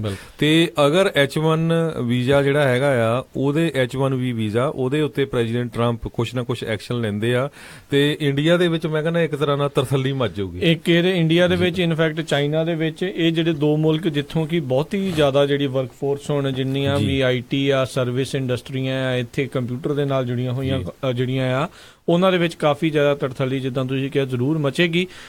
ਕੀ ਸੋਚਿਆ ਜਾ ਰਿਹਾ ਆ ਇਸ ਟਾਈਮ H1B ਵੀਜ਼ੇ ਨੂੰ ਲੈ ਕੇ? ਕਹਿੰਦੇ ਵੀ ਜਿਹੜੀਆਂ ਐਕਸਟੈਂਸ਼ਨਸ ਹੁੰਦੀਆਂ ਆ, ਵੀ ਜਦੋਂ ਤੁਸੀਂ ਇੱਕ ਵਾਰੀ H1B ਵੀਜ਼ੇ ਦੇ ਉੱਤੇ ਆ ਜਾਂਦੇ ਹੋ, ਐਲੀਜੀਬਲ ਹੋ ਜਾਂਦੇ ਹੋ, ਤੁਹਾਨੂੰ ਕੁਝ ਸਾਲ ਦੇ ਲਈ ਦਿੱਤਾ ਜਾਂਦਾ ਆ। ਫਿਰ ਉਸ ਤੋਂ ਬਾਅਦ ਦੇ ਵਿੱਚ ਕੀ ਹੈ, ਜੇ ਕੰਪਨੀ ਤੁਹਾਡੇ ਨਾਲ ਕਹਿ ਲਓ ਵੀ ਜਾਂ ਪ੍ਰੇਮ ਆ ਜਾਂ ਤੁਹਾਡੀ ਕੰਪਨੀ ਅਪਲਾਈ ਕਰ ਦਿੰਦੀ ਹੈ ਗ੍ਰੀਨ ਕਾਰਡ ਦੇ ਲਈ, ਤਾਂ ਵੀ ਉਸ ਤੋਂ ਬਾਅਦ ਦੇ ਵਿੱਚ ਵੀ ਕਈ ਸਾਲ ਲੱਗ ਜਾਂਦੇ ਨੇ ਜਿਹੜੇ ਗ੍ਰੀਨ ਕਾਰਡ ਅਪਰੂਵ ਹੋਣ ਨੂੰ। ਤੇ ਉਸ ਦੇ ਦੌਰਾਨ ਕੀ ਕਰਦੇ ਨੇ ਜਿਹੜੀਆਂ ਕੰਪਨੀਆਂ ਵਾਲੇ, H1B ਵੀਜ਼ੇ ਦੀ ਐਕਸਟੈਂਸ਼ਨ ਕਰਵਾਈ ਜਾਂਦੇ ਨੇ। ਕੋਈ 7 ਸਾਲ ਰਹਿ ਰਿਹਾ ਹੁੰਦਾ, ਕੋਈ 10 ਸਾਲ ਰਹਿ ਰਿਹਾ ਹੁੰਦਾ ਆ। ਇੰਨਾ ਸਮਾਂ ਜਿਹੜਾ ਆ ਈਜ਼ੀਲੀ ਜਿਹੜਾ ਉੱਥੇ ਉਹਨਾਂ ਨੂੰ ਲੋਕਾਂ ਨੂੰ ਲੱਗ ਜਾਂਦਾ ਹੈ ਗ੍ਰੀਨ ਕਾਰਡ ਜਿਹੜੇ ਅਪਰੂਵ ਹੁੰਦਿਆਂ ਨੂੰ। ਤੇ ਸੋ ਇਹਦਾ ਆਪਾਂ ਰਾਜਕਰਮਵੀਰ ਸਿੰਘ ਜੀ ਸਰੋਤਿਆਂ ਨੂੰ ਜੇ ਦੱਸਦੇ ਜਾਈਏ, ਕਹਿੰਦੇ ਵੀ ਜੇ ਸੱਚਮੁੱਚ ਹੀ ਇਹ ਜਿਹੜਾ ਨਵਾਂ ਪ੍ਰਪੋਜ਼ਲ ਹੈਗਾ ਹੈ ਡਿਪਾਰਟਮੈਂਟ ਆਫ ਹੋਮਲੈਂਡ ਸਿਕਿਉਰਿਟੀ ਦੇ ਵੱਲੋਂ ਇਹ ਤਿਆਰ ਕੀਤਾ ਜਾ ਰਿਹਾ ਆ। ਪ੍ਰੈਜ਼ੀਡੈਂਟ ਟਰੰਪ ਨੇ ਜਦੋਂ ਉਹਨਾਂ ਦੀ ਕੈਂਪੇਨ ਸੀ ਉਹਦੇ ਵਿੱਚ ਉਹਨਾਂ ਨੇ ਬੜਾ ਜ਼ੋਰ ਸ਼ੋਰ ਨਾਲ ਕਿਹਾ ਸੀ, ਬਾਈ ਅਮਰੀਕਨ ਹਾਇਰ ਅਮਰੀਕਨ, ਭਈ ਅਮਰੀਕਨ ਚੀਜ਼ਾਂ ਬਾਈ ਕਰੋ ਤੇ ਅਮਰੀਕਨ ਲੋਕਾਂ ਨੂੰ ਹੀ ਹਾਇਰ ਕਰੋ। ਅਗਰ ਉਹ ਪ੍ਰਪੋਜ਼ਲ ਦੇ ਅਗੇਂਸਟ ਦੇ ਮੱਦੇ ਨਜ਼ਰ ਇਹ ਜਿਹੜਾ ਇਮੀਗ੍ਰੇਸ਼ਨ ਵਾਲਾ ਇੱਕ ਜਿਹੜਾ ਤਿਆਰ ਕੀਤਾ ਜਾਂਦਾ ਹੈ ਡਾਕੂਮੈਂਟ, ਉਹਦੇ ਨਾਲ ਕਹਿੰਦੇ ਪਈ 5 ਤੋਂ 7 ਲੱਖ ਬੰਦਾ ਜਿਹੜਾ ਹੈਗਾ ਇੰਡੀਆ ਦਾ H1B ਵੀਜ਼ਾ ਹੋਲਡਰ, ਉਹ ਡਿਪੋਰਟ ਕੀਤਾ ਜਾ ਸਕਦਾ। ਕਹਿੰਦੇ ਇੱਕ ਤਰ੍ਹਾਂ ਨਾਲ ਇਹ ਮਾਸ ਡਿਪੋਰਟੇਸ਼ਨ ਹੋਏਗੀ। ਹਾਂਜੀ, ਪਰ ਇਸ ਦੇ ਵਿੱਚ ਨਾਲ ਇਹ ਵੀ ਜਿਹੜੀ ਚੀਜ਼ ਸਰੋਤਿਆਂ ਨੂੰ ਦੱਸ ਰਹੀ ਵੀ ਥੋੜੇ ਦਿਨ ਪਹਿਲਾਂ ਵੀ ਇਹ ਸੇਮ ਜਿਹੜੀ ਇੱਕ ਖਬਰ ਇਸੇ ਦੇ ਨਾਲ ਮਿਲੀ ਜੁਲੀ ਸੀਗੀ। ਕਹਿੰਦੇ ਪ੍ਰੋਸੀਜਰ ਦੇ ਵਿੱਚ ਹੁਣ ਕੀ ਫਰਕ ਕੀ ਕਰਨਾ ਹੈ, ਜਿਹੜਾ ਵੀਜ਼ਾ ਐਕਸਟੈਂਸ਼ਨ ਪ੍ਰੋਸੀਜਰ ਆ ਰਾਈਟ ਨਾਓ, ਜਦੋਂ ਇੱਕ ਵਾਰੀ ਤੁਹਾਡਾ ਪਹਿਲੀ ਵਾਰੀ H1B ਵੀਜ਼ਾ ਲੱਗਦਾ ਆ, ਉਹਦੇ ਵਿੱਚ ਤੁਹਾਡੀ ਪ੍ਰੋਪਰ ਬੈਕਗਰਾਉਂਡ ਚੈੱਕ, ਚੰਗੇ ਤਰੀਕੇ ਦੇ ਨਾਲ ਪੇਪਰ ਵਰਕ, ਹਰ ਇੱਕ ਚੀਜ਼ ਜਿਹੜੀ ਉਹ ਦੇਖੀ ਜਾਂਦੀ ਆ। ਫਿਰ ਉਸ ਤੋਂ ਬਾਅਦ ਦੇ ਵਿੱਚ ਤੁਹਾਡੀ ਜੇ ਲਾਟਰੀ ਲੱਗ ਜਾਂਦੀ ਹੈ H1B ਵੀਜ਼ੇ ਦੀ, ਤੇ ਲੱਗ ਜਾਂਦੀ ਆ ਤੇ ਲੋਕੀ ਜਿਹੜੀ ਖੁਸ਼ੀ ਮਨਾਉਂਦੇ ਨੇ। ਹੁਣ ਵੀਜ਼ਾ ਐਕਸਟੈਂਸ਼ਨ ਦੇ ਮੌਕੇ ਕੀ ਹੁੰਦਾ ਹੈ, ਤੁਸੀਂ ਬਸ ਆਈ ਥਿੰਕ ਇੱਕ ਤਾਂ ਫਾਰਮ ਹੀ ਹੋਰ ਜਿਹੜਾ ਦੁਬਾਰਾ ਭਰਨਾ ਪੈਂਦਾ ਤੇ ਤੁਹਾਡਾ ਵੀਜ਼ਾ ਉਸੇ ਤਰੀਕੇ ਨਾਲ ਐਕਸਟੈਂਡ ਹੋ ਜਾਂਦਾ ਆ। ਪਰ ਹੁਣ ਵੀਜ਼ਾ ਐਕਸਟੈਂਸ਼ਨ ਦੇ ਵੇਲੇ ਕੀ ਕਰਨਾ ਹੈ, ਉਹਨਾਂ ਨੇ ਦੁਬਾਰਾ ਸਾਰੇ ਦਾ ਸਾਰਾ ਪੇਪਰ ਵਰਕ ਉਹਨਾਂ ਨੇ ਦੁਬਾਰਾ ਮੰਗਿਆ ਕਰਨਾ ਆ। ਉਸ ਦੀ ਦੁਬਾਰਾ ਜਿਹੜੀ ਕਰੜੀ ਜਿਹੜੀ ਆ ਉਹਦੀ ਜਾਂਚ ਜਿਹੜੀ ਹੋਣ ਤੋਂ ਬਾਅਦ ਦੇ ਵਿੱਚ ਜੇ ਕਿਸੇ ਦਾ ਵੀਜ਼ਾ ਐਕਸਟੈਂਡ ਕਰਨਾ ਬਣਦਾ ਹੋਇਆ, ਉਹਦਾ ਜਿਹੜਾ ਵੀਜ਼ਾ ਐਕਸਟੈਂਡ ਕੀਤਾ ਜਾਊਗਾ। ਇਸ ਵਾਰੀ ਇਹ ਜਿਹੜਾ ਰਾਈਟ ਨਾਓ ਪ੍ਰੋਸੀਜਰ ਦੇ ਵਿੱਚ ਜਿਹੜੇ ਚੇਂਜ ਦੀ ਜਿਹੜੀ ਗੱਲ ਆ ਉਹ ਚੱਲ ਰਹੀ ਆ। ਬਿਲਕੁਲ, ਜਿਸ ਤਰ੍ਹਾਂ ਤੁਸੀਂ ਦੱਸਿਆ ਐਕਸਟੈਂਸ਼ਨ ਪਹਿਲਾਂ ਕੀ ਹੁੰਦਾ ਸੀ, 3 ਸਾਲਾਂ ਦਾ ਵੀਜ਼ਾ ਦਿੱਤਾ ਜਾਂਦਾ ਸੀ, ਉਹ ਤੋਂ ਬਾਅਦ ਫੇਰ 3 ਸਾਲਾਂ ਦਾ, ਫੇਰ ਤੁਸੀਂ ਗ੍ਰੀਨ ਕਾਰਡ ਅਪਲਾਈ ਕਰਦੇ ਸੀ। ਤੇ ਇਹ ਵੀ ਸਰੋਤਿਆਂ ਨੂੰ ਦੱਸਦੇ ਜਾਈਏ, ਬਹੁਤ ਲੋਕਾਂ ਨੂੰ ਭੁਲੇਖਾ ਆ ਵੀ ਜਿਹੜਾ H1B ਵੀਜ਼ਾ ਆ ਇਹ ਨਾਨ ਇਮੀਗ੍ਰੈਂਟ ਵੀਜ਼ਾ ਆ, ਇਹ ਇਮੀਗ੍ਰੈਂਟ ਵੀਜ਼ਾ ਨਹੀਂ ਹੈਗਾ, ਨਾਨ ਇਮੀਗ੍ਰੈਂਟ ਵੀਜ਼ਾ ਆ। ਵੀ ਤੁਹਾਨੂੰ ਕੰਮ ਦੇ ਲਈ ਸੱਦਿਆ ਹੈਗਾ ਤੇ ਜਿੰਨਾ ਚਿਰ ਉਹ ਕੰਮ ਚਾਹੁੰਦੇ ਆ ਰੱਖੂਗੇ, ਨਹੀਂ ਤਾਂ ਵਾਪਸ ਵੀ ਲਾ ਸਕਦੇ ਆ। ਸੋ ਇਹਦੇ ਸੰਬੰਧ ਦੇ ਵਿੱਚ ਜਿਹੜੀ ਬੈਂਕ ਆਫ ਅਮਰੀਕਾ ਤੇ ਫੇਸਬੁੱਕ ਹੈਗੇ ਆ, ਉਹਨਾਂ ਨੇ ਇਦਾਂ ਦੀਆਂ ਕੰਪਨੀਆਂ ਨੇ ਬਹੁਤ ਵੱਡੀ ਗਿਣਤੀ ਦੇ ਵਿੱਚ ਜਿਹੜੇ ਇੰਡੀਅਨਸ ਆ ਉਹ ਹਾਇਰ ਕੀਤੇ ਹੋ ਹੈਗੇ ਆ ਤੇ 85,000 ਲੋਕਾਂ ਦੀ ਜਿਹੜਾ ਕੈਪ ਹੈਗਾ H1B ਵੀਜ਼ੇ ਦੇ ਉੱਤੇ, ਤੇ ਉਹ ਹਮੇਸ਼ਾ ਹੀ ਮੰਗਦੇ ਆ ਵੀ ਇਹ ਜਿਹੜਾ ਕੈਪ ਆ ਉਹਨੂੰ ਵਧਾਇਆ ਜਾਵੇ। ਪਰ ਦੂਜੇ ਪਾਸੇ ਜਿਹੜੇ ਲੋਕ ਆ ਉਹ ਇਹ ਕਹਿੰਦੇ ਆ ਵੀ ਅਮਰੀਕਨ ਜੌਬਾਂ ਜਿਹੜੀਆਂ ਲੂਜ਼ ਹੋ ਰਹੀਆਂ ਹੈਗੀਆਂ, ਜਿਹੜੇ ਅਮਰੀਕਨ ਇੱਥੇ ਦੇ ਬੋਰਨ ਹੈਗੇ ਆ, ਜਿਹੜੇ ਇੱਥੋਂ ਪੜ੍ਹਦੇ ਲੋਕ ਆ, ਉਹਨਾਂ ਨੂੰ ਜੌਬਾਂ ਨਹੀਂ ਮਿਲਦੀਆਂ ਹੈਗੀਆਂ, ਇਹ ਚੀਪ ਲੇਬਰ ਜਿਹੜੀ ਹਾਇਰ ਕਰਦੇ ਹੈਗੇ ਆ। ਸੋ ਇਹ ਇਸ਼ੂ ਜਿਹੜਾ ਆ ਕਾਫੀ ਹੌਟ ਬਣਿਆ ਹੋਇਆ ਆ ਤੇ ਪ੍ਰੈਜ਼ੀਡੈਂਟ ਟਰੰਪ ਦੀ ਵੀ ਜਿਹੜੀ ਮੇਨ ਜਿਹੜੀਆਂ ਇੱਥੇ ਦੀਆਂ ਕੰਪਨੀਆਂ ਦੇ CEO ਆ ਉਹਨਾਂ ਨਾਲ ਕਾਫੀ ਬਣਦੀ ਨਹੀਂ ਹੈਗੀ। ਬਿਲਕੁਲ, ਤੇ ਕਿਉਂਕਿ ਸਿਲਿਕਨ ਵੈਲੀ ਜਿਹੜੀ ਹੈ ਕਾਫੀ ਲਿਬਰਲ ਆ, ਕਾਫੀ ਡੈਮੋਕ੍ਰੇਟ ਆ, ਤੇ ਇਹ ਖੁਦ ਜਿਹੜੇ ਉਹ ਆਪ ਰਿਪਬਲਿਕਨ ਨੇ। ਸੋ ਇਸ ਕਰਕੇ ਇਹ ਵੀ ਇੱਕ ਕਾਰਨ ਜਿਹੜੇ ਆ ਕਿਹਾ ਜਾ ਸਕਦਾ। ਪਰ ਓਵਰਆਲ ਜਿਹੜਾ ਦੇਖਿਆ ਜਾਵੇ ਵੀ ਆਪਣੇ ਵੋਟਰ ਬੇਸ ਨੂੰ ਖੁਸ਼ ਕਰਨ ਦੇ ਲਈ ਉਹ ਨਵੇਂ ਤੋਂ ਨਵੇਂ ਇਮੀਗ੍ਰੇਸ਼ਨ ਦੀਆਂ ਪਾਲਿਸੀਜ਼ ਦੇ ਵਿੱਚ ਜਿਹੜੇ ਚੇਂਜਸ ਵਗੈਰਾ ਆ ਉਹ ਹਮੇਸ਼ਾ ਜਿਹੜਾ ਉਹ ਲਿਆ ਰਹੇ ਨੇ। ਦੇਖਦੇ ਆ ਇਸ ਚੀਜ਼ ਨੂੰ ਲੈ ਕੇ ਜਿਹੜਾ ਆ ਉਹ ਕੀ ਬਣੇਗਾ। ਬਾਕੀ ਇਹੀ ਨਹੀਂ ਹਰਜੋਤ ਸਿੰਘ ਜੀ, ਜਿਹੜੀ ਚੇਨ ਇਮੀਗ੍ਰੇਸ਼ਨ ਦੇ ਉੱਤੇ ਦੇ ਦੁਆਲੇ ਵੀ ਹੋਏ ਆ, ਜੋ ਕਿ ਇੱਕ ਲੀਗਲ ਇਮੀਗ੍ਰੇਸ਼ਨ ਦਾ ਸਾਧਨ ਆ। ਜਿੱਦਾਂ ਹੁਣ ਕੋਈ ਆ ਜਾਂਦਾ ਹੈ, ਉਹ ਆਪਣੇ ਪਰਿਵਾਰਕ ਮੈਂਬਰਾਂ ਨੂੰ ਜਿਹੜਾ ਉਹ ਸੱਦ ਸਕਦਾ ਆ ਰਾਈਟ ਨਾ। ਉਹ ਕਿਉਂਕਿ ਇੱਕ ਥੋੜੇ ਦਿਨ ਪਹਿਲਾਂ ਜਿਹਨੇ ਇੱਕ ਟਰੱਕ ਚਾੜਿਆ ਸੀ ਹਰਜੋਤ ਸਿੰਘ ਜੀ ਨਿਊਯਾਰਕ ਦੇ ਵਿੱਚ, ਉਹ ਬੰਗਲਾਦੇਸ਼ੀ ਸੀ। ਉਹ ਕਹਿੰਦੇ ਜੀ ਚੇਨ ਇਮੀਗ੍ਰੇਸ਼ਨ ਦੇ ਕਰਕੇ ਜਿਹੜਾ ਇੱਥੇ ਆਇਆ ਸੀਗਾ, ਤੇ ਉਹ ਉਸਨੇ ਲੈ ਕੇ ਉਹਦੇ ਉੱਤੇ ਵੀ ਉਹਨਾਂ ਨੇ ਉਹ ਟਵੀਟ ਕੀਤਾ, ਬਿਆਨ ਜਿਹੜਾ ਉਹ ਦਿੱਤਾ ਸੀਗਾ। ਸੋ ਇਸ ਚੀਜ਼ ਨੂੰ ਜਿਹੜਾ ਦੇਖਦੇ ਹੋਏ, ਪਰ ਬੜੀ ਹੈਰਾਨੀ ਵਾਲੀ ਗੱਲ ਆ ਵੀ ਇੱਕ ਪਾਸੇ ਤਾਂ ਜਿਹੜੇ ਸਾਰੇ ਕੱਚਿਆਂ ਨੂੰ ਪੱਕਿਆਂ ਕਰਨ ਵਾਲੇ ਉਹ ਕੋਈ ਰਿਪਬਲਿਕਨ ਜਿਹੜਾ ਆ ਉਹ ਪ੍ਰੈਜ਼ੀਡੈਂਟ ਹੁੰਦਾ ਆ, ਤੇ ਇਹੀ ਜਿਹੜੀ ਆ ਲੀਗਲ ਇਮੀਗ੍ਰੇਸ਼ਨ ਨੂੰ ਰੋਕਣ ਦੇ ਲਈ ਜਾਂ ਅਜਿਹੀ ਚੀਜ਼ ਦਾ ਜਿਹੜਾ ਉਹ ਚੀਜ਼ ਪੇਸ਼ ਕਰਨ ਦੇ ਲਈ ਜਿਹੜੀ ਕਿ ਲੀਗਲ ਢੰਗ ਦੇ ਨਾਲ ਅਧਿਕਾਰਤ ਤੌਰ ਦੇ ਉੱਤੇ ਜਿਹੜੀ ਆ ਹੋ ਰਹੀ ਆ, ਕੋਈ ਗੈਰ ਕਾਨੂੰਨੀ ਢੰਗ ਨਾਲ ਥੋੜੀ ਉੱਥੇ ਜਿਹੜੇ ਚੇਨ ਇਮੀਗ੍ਰੇਸ਼ਨ ਦੇ ਵਿੱਚ ਆ ਰਿਹਾ ਆ, ਜਾਂ ਆਪਣੇ ਪਰਿਵਾਰਕ ਮੈਂਬਰਾਂ ਦੇ ਨਾਲ ਬਲੱਡ ਰਿਲੇਸ਼ਨ ਵਾਲੇ ਜਿਹੜੇ ਉਹ ਆ ਰਹੇ ਆ ਵੀ ਉਸ ਦੇ ਖਿਲਾਫ ਵੀ ਤੁਸੀਂ ਹੋ ਰਹੇ ਹੋ। ਇਹ ਕਿਤੇ ਨਾ ਕਿਤੇ ਬਹੁਤ ਇੱਕ ਮਾੜਾ ਜਿਹੜਾ ਸੰਕੇਤ ਹੈਗਾ ਆ। ਜੇ ਇਦਾਂ ਦਾ ਹੁੰਦਾ ਹੈ ਹਰਜੋਤ ਸਿੰਘ ਜੀ, ਤਾਂ ਕਾਫੀ ਜਿਹੜੀ ਆ ਇੱਕ ਜਿਹੜੀ ਆਪਣੇ ਖਾਸ ਕਰਕੇ ਜਿਹੜੇ ਆਪਣੇ ਬੰਦੇ ਇੱਥੇ ਜਿਹੜੇ ਬਲੱਡ ਰਿਲੇਸ਼ਨ ਦੇ ਜ਼ਰੀਏ ਇੱਥੇ ਜਿਹੜੇ ਉਹ ਪਹੁੰਚਦੇ ਨੇ, ਉਹਨਾਂ ਦੇ ਉੱਤੇ ਵੀ ਇੱਕ ਹਿਸਾਬ ਦੇ ਨਾਲ ਤਲਵਾਰ ਜਿਹੜੀ ਆ ਉਹ ਡਿੱਗ ਸਕਦੀ ਆ। ਉਹ ਉਹਨਾਂ ਦੇ ਲਈ ਵੀ ਇੱਕ ਪ੍ਰੋਬਲਮ ਜਿਹੜੀ ਕਾਰਨ ਹੋ ਸਕਦੀ ਆ। ਬਹੁਤ ਸਾਰੀਆਂ ਜਿਹੜੀਆਂ ਨਿਊਜ਼ ਏਜੰਸੀਆਂ ਆ, ਬਹੁਤ ਸਾਰੇ ਜਿਹੜੇ ਮੀਡੀਆ ਆਊਟਲੈਟ ਆ, ਉਹ ਕਹਿੰਦੇ ਆ ਵੀ ਜਿਹੜੀ ਰਾਈਟ ਨਾਓ ਟਰੰਪ ਐਡਮਿਨਿਸਟ੍ਰੇਸ਼ਨ ਆ, ਉਹਨਾਂ ਨੂੰ ਵਾਈਟ ਇਮੀਗ੍ਰੇਸ਼ਨ ਦੇ ਨਾਲ ਕੋਈ ਫਰਕ ਨਹੀਂ ਪੈਂਦਾ। ਬਸ ਜੇ ਕੋਈ ਹੋਰ ਐਥਨੀਸਿਟੀ ਦਾ ਕੋਈ ਇੱਥੇ ਆ ਰਿਹਾ ਆ, ਉਸ ਦੇ ਉਹ ਕਿਤੇ ਨਾ ਕਿਤੇ ਜਿਹੜੇ ਉਹ ਖਿਲਾਫਤ ਜਿਹੜੀ ਆ ਉਹ ਕਰ ਰਹੇ ਨੇ, ਤੇ ਇਹ ਜਿਹੜੀ ਪਾਲਿਸੀ ਚੇਂਜ ਕਿਤੇ ਨਾ ਕਿਤੇ ਉਸੇ ਚੀਜ਼ ਉੱਤੇ ਹੀ ਮਾਰ ਕਰਨ ਦੀ ਇਹਨਾਂ ਦੀ ਕੋਸ਼ਿਸ਼ ਹੈਗੀ ਜੀ। ਸੋ ਪਿਊ ਰਿਸਰਚ ਸੈਂਟਰ ਆ ਜਿਹੜਾ, ਉਹਨਾਂ ਦੇ ਮੁਤਾਬਕ ਜਿਹੜੀ 1 ਮਿਲੀਅਨ ਦੇ ਕਰੀਬ H1B ਵੀਜ਼ਾ ਹੋਲਡਰ ਹੈਗੇ ਆ ਇਸ ਮੁਲਕ ਦੇ ਵਿੱਚ, USA ਦੇ ਵਿੱਚ, ਤੇ ਮੋਰ ਦੈਨ 50% ਜਿਹੜੇ ਆ ਉਹ ਇੰਡੀਆ ਤੋਂ ਹੈਗੇ ਆ। ਸੋ ਅਗਰ ਇਹ ਜਿਹੜੇ ਨਵੇਂ ਰੂਲ ਬਣਨ ਜਾ ਰਹੇ ਆ, ਇਹ ਬਹੁਤ ਜ਼ਿਆਦਾ ਜਿਹੜਾ ਅਫੈਕਟ ਕਰਨਗੇ। ਇਹ ਆਉਣ ਵਾਲੇ ਸਮੇਂ 'ਚ ਪਤਾ ਲੱਗੂਗਾ, ਕਿਉਂਕਿ ਇਹਦੇ ਨਾਲ ਇਕਨੋਮੀ ਤੇ ਵੀ ਬਹੁਤ ਵੱਡਾ ਅਸਰ ਹੋ ਸਕਦਾ। ਕਿਉਂਕਿ ਕਿੰਨੇ ਜਿਹੜੇ ਲੋਕ ਹੈਗੇ ਕਹਿੰਦੇ H1B ਵੀਜ਼ਾ ਵਾਲੇ, ਉਹਨਾਂ ਨੇ ਕਿੰਨੀਆਂ ਪ੍ਰਾਪਰਟੀਆਂ ਖਰੀਦੀਆਂ, ਘਰ ਖਰੀਦੇ ਆ। ਖਾਸ ਕਰਕੇ ਬੇ ਏਰੀਏ ਦੇ ਵਿੱਚ ਤਾਂ ਘਰਾਂ ਦੀ ਪ੍ਰਾਈਸ ਹੀ ਉਹਨਾਂ ਦੇ ਕਰਕੇ, ਰੈਂਟ ਉਹਨਾਂ ਦੇ ਕਰਕੇ ਇੰਨੇ ਹਾਈ ਹੋਏ ਹੈਗੇ ਆ। ਤੇ ਜੇ ਇਦਾਂ ਦੀ ਗੱਲ ਬਣਦੀ ਆ ਭਈ ਨਹੀਂ ਜੀ, ਤੁਸੀਂ ਜਦੋਂ ਤੁਹਾਡਾ ਗ੍ਰੀਨ ਕਾਰਡ ਤੁਸੀਂ ਅਪਲਾਈ ਕਰਤਾ, ਜਦੋਂ ਤੁਹਾਡਾ ਅਪਰੂਵ ਹੋਊਗਾ ਤੁਹਾਨੂੰ ਜਾਣਾ ਪਊਗਾ, ਫਿਰ ਜਦੋਂ ਅਪਰੂਵ ਹੋਊਗਾ ਫਿਰ ਵਾਪਸ ਆ ਸਕਦੇ ਹੋ। ਤੇ ਅਨਸਰਟਨਟੀ ਬਹੁਤ ਹੋਊਗੀ। ਸੈਲਫ ਡੈਪੋਟੇਸ਼ਨ ਇੱਕ ਟਰਮ ਜਿਹੜੀ ਖਾਸ ਕਰਕੇ ਜਿਹੜੀ ਹੁਣ ਵਰਤੀ ਜਾ ਰਹੀ ਹੈ ਜੀ, ਇਸੇ ਚੀਜ਼ ਨੂੰ ਲੈ ਕੇ ਜਿਹੜੀ ਸੈਲਫ ਡੈਪੋਟੇਸ਼ਨ ਆ ਵੀ ਉਨੀ ਦੇਰ ਤੱਕ ਜਿਹੜੇ ਉਹਨਾਂ ਨੂੰ ਬਾਹਰ ਜਾਣਾ ਪਊਗਾ। ਜੇ ਗ੍ਰੀਨ ਕਾਰਡ ਜਿਹੜਾ ਅਪਰੂਵ ਹੋ ਜਾਂਦਾ ਆ ਤੇ ਫਿਰ ਮੁੜ ਕੇ ਤੁਸੀਂ ਜਿਹੜਾ ਐਜ਼ ਇਮੀਗ੍ਰੈਂਟ ਫਿਰ ਜਿਹੜਾ ਉਹ ਤੁਸੀਂ ਇੱਥੇ ਆ ਸਕੋਗੇ। ਸੋ ਦੇਖਦੇ ਇਸ ਸੰਬੰਧ ਦੇ ਵਿੱਚ ਬਿਲਕੁਲ ਅੱਜ ਦੀਆਂ ਸਾਰੀਆਂ ਵੀ ਜਿਹੜੀਆਂ ਟੌਪ ਨੋਚ ਅਖਬਾਰਾਂ ਹੈਗੀਆਂ, New York time, Washington post, even San Jose Mercury news, ਉਹਨਾਂ ਨੇ ਵੀ ਇਹ ਕਿਹਾ ਹੈਗਾ ਜਿਹੜਾ H1B ਵੀਜ਼ਾ ਪ੍ਰੋਗਰਾਮ ਹੈਗਾ, ਇਹਦੇ ਉੱਤੇ ਬਿਹਾਈਂਡ ਦਾ ਸੀਨ ਕਾਫੀ ਵੱਡਾ ਜਿਹੜਾ ਵਰਕ ਹੋ ਰਿਹਾ ਜੀ। ਕਿਉਂਕਿ ਕਹਿੰਦੇ ਪਈ ਜੇ ਦੇਖਿਆ ਜਾਵੇ ਸਿਲੀਕਨ ਵੈਲੀ ਦੇ ਵਿੱਚ 100 ਦੇ ਵਿੱਚੋਂ 57 ਜੌਬਾਂ ਜਿਹੜੀਆਂ ਆ ਉਹ ਇਹਦੇ ਨਾਲ ਰਿਲੇਟਡ ਹੈਗੀਆਂ, H1 ਵੀਜ਼ੇ ਦੇ ਨਾਲ ਰਿਲੇਟਡ ਹੈਗੀਆਂ ਆ। ਇਸੇ ਤਰ੍ਹਾਂ ਨਿਊਯਾਰਕ ਦੇ ਵਿੱਚ ਵੀ ਬਹੁਤ ਜ਼ਿਆਦਾ ਹੈਗੀਆਂ ਆ, ਤੇ ਮਿਨੀਮਮ ਵੇਜਸ ਵੀ ਕਾਫੀ ਜ਼ਿਆਦਾ ਜਿਹੜੇ ਇਨਕਰੀਜ਼ ਹੋਏ ਹੈਗੇ ਆ। ਸੋ ਕਾਫੀ ਜਿੱਦਾਂ ਖਤਰੇ ਵਾਲਾ ਕੰਮ ਚੱਲ ਰਿਹਾ ਹੈਗਾ H1B ਵੀਜ਼ੇ। ਕਹਿੰਦੇ ਵੀ ਇਹ ਇੰਡੀਆ ਦੇ ਲਈ ਕਿੱਦਾਂ ਪਲੇ ਆਊਟ ਹੋਊਗਾ, ਕਹਿੰਦੇ ਨਾਟ ਵੈਲ। ਸੋ ਕਹਿੰਦੇ ਵੀ ਜਿੱਦਾਂ ਤੁਸੀਂ ਦੱਸਿਆ 70% ਜਿਹੜੇ H1B ਦੇ ਬੈਨੀਫਿਸ਼ਰੀ ਉਹ ਭਾਰਤ ਤੋਂ ਨੇ। ਤੁਸੀਂ ਦੇਖੋ ਵੀ ਇੱਕ ਹਿਸਾਬ ਦੇ ਨਾਲ ਵਰਕ ਫੋਰਸ ਦੇ ਵਿੱਚ ਮੈਜੋਰਟੀ ਜਿਹੜੀ ਆ, ਮੈਜੋਰਟੀ ਕੀ ਸੁਪਰ ਮੈਜੋਰਟੀ ਜਿਹੜੀ ਆ ਜਿਹੜੇ ਇੰਡੀਅਨ ਜਿਹੜੇ ਲੋਕ ਆ ਉਹਨਾਂ ਦੀ ਇੱਥੇ ਹੈਗੀ ਆ। ਸੋ ਉਹਦੇ ਨਾਲ ਜੇ ਉਹ ਚੇਂਜ ਹੁੰਦਾ ਆ ਤੇ ਕਾਫੀ ਵੱਡੀ ਜਿਹੜੀ ਪ੍ਰੋਬਲਮ ਜਿਹੜੀ ਉਹ ਆਵੇਗੀ।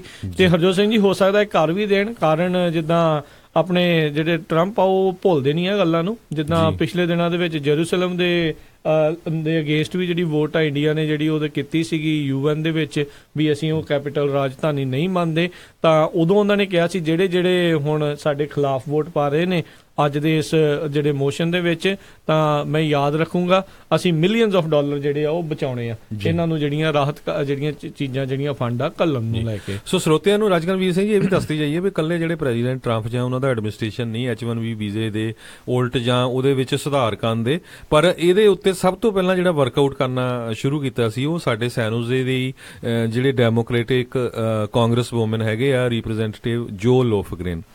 ਉਹਨਾਂ ਨੇ ਵਰਕਆਊਟ ਕੀਤਾ ਸੀ। ਉਹ ਕਹਿੰਦੇ ਵੀ ਸਾਨੂੰ ਪਤਾ ਆ ਵੀ ਸਾਨੂੰ ਬਹੁਤ ਸਾਰੀ ਜ਼ਰੂਰਤ ਹੈਗੀ ਆ ਜਿਹੜੇ ਸਕਿਲਡ ਵਰਕਰ ਆ, ਪਰ ਇਹਦੇ ਵਿੱਚ ਫਲਾਜ਼ ਬਹੁਤ ਆ, ਇਹਦੇ ਵਿੱਚ ਹੇਰਾਫੇਰੀ ਬਹੁਤ ਹੋ ਰਹੀ ਹੈਗੀ ਆ, ਮਿਸਯੂਜ਼ ਬਹੁਤ ਹੋ ਰਿਹਾ H1B ਵੀਜ਼ਾ। ਮੈਂ ਹਰਜੋਤ ਸਿੰਘ ਜੀ ਦੇਖ ਰਿਹਾ ਸੀ ਉਹਦੇ ਥੱਲੇ ਕਮੈਂਟਸ ਜਿਹੜੇ ਲੋਕ ਕਹਿ ਰਹੇ ਆ, ਕਹਿੰਦੇ ਵੀ ਅਸੀਂ ਇਸ ਚੀਜ਼ ਨੂੰ ਫਸਟ ਹੈਂਡ ਜਿਹੜਾ ਨੋਟਿਸ ਕੀਤਾ ਆ। ਕਹਿੰਦੇ ਵੀ ਮੈਨੇਜਰਸ ਜਿਹੜੀਆਂ ਪੋਸਟ ਦੇ ਉੱਤੇ ਉੱਥੇ H1B ਵੀਜ਼ੇ ਵਾਲੇ ਕਿੱਦਾਂ ਆਈ ਜਾਂਦੇ ਆ। ਕਹਿੰਦੇ ਇਹ ਕਿੱਦਾਂ ਹੋ ਸਕਦਾ ਵੀ ਤੁਹਾਨੂੰ ਉੱਥੇ ਕੁਆਲੀਫਾਈਡ ਅਮਰੀਕਨ ਮੈਨੇਜਰ ਜਿਹੜੇ ਉਹ ਨਾ ਲੱਭਣ। ਥੱਲੇ ਹੋਰ ਬੰਦੇ ਕਹਿੰਦੇ ਲੱਭਦੇ ਆ, ਉਹ ਦੱਸਦੇ ਨੇ। ਕਹਿੰਦੇ ਬਹੁਤ ਸਾਰੀਆਂ ਵੀਡੀਓਜ਼ ਅਟਰਨੀਜ਼ ਦੀਆਂ ਜਿਹੜੀਆਂ ਆਨਲਾਈਨ ਮੌਜੂਦ ਨੇ, ਜਿਸ ਦੇ ਵਿੱਚ ਉਹ ਦੱਸ ਰਹੇ ਨੇ ਆਪਣੇ ਕਲਾਇੰਟ ਨੂੰ ਆਪਾਂ ਕਿੱਦਾਂ ਇਸ ਦਾ ਵਰਕ ਅਰਾਊਂਡ ਜਿਹੜੇ ਉਹ ਇਹਦੇ ਆਲੇ ਦੁਆਲੇ ਜਾ ਕੇ ਜਿਹੜੇ ਆਪਾਂ H1B ਰਿਪਲੇਸਮੈਂਟਸ ਜਿਹੜੀਆਂ instead of qualified American managers ਜਿਹੜੇ ਆ ਉਹ ਆਪਾਂ ਹਾਇਰ ਕਰ ਸਕਦੇ ਆ।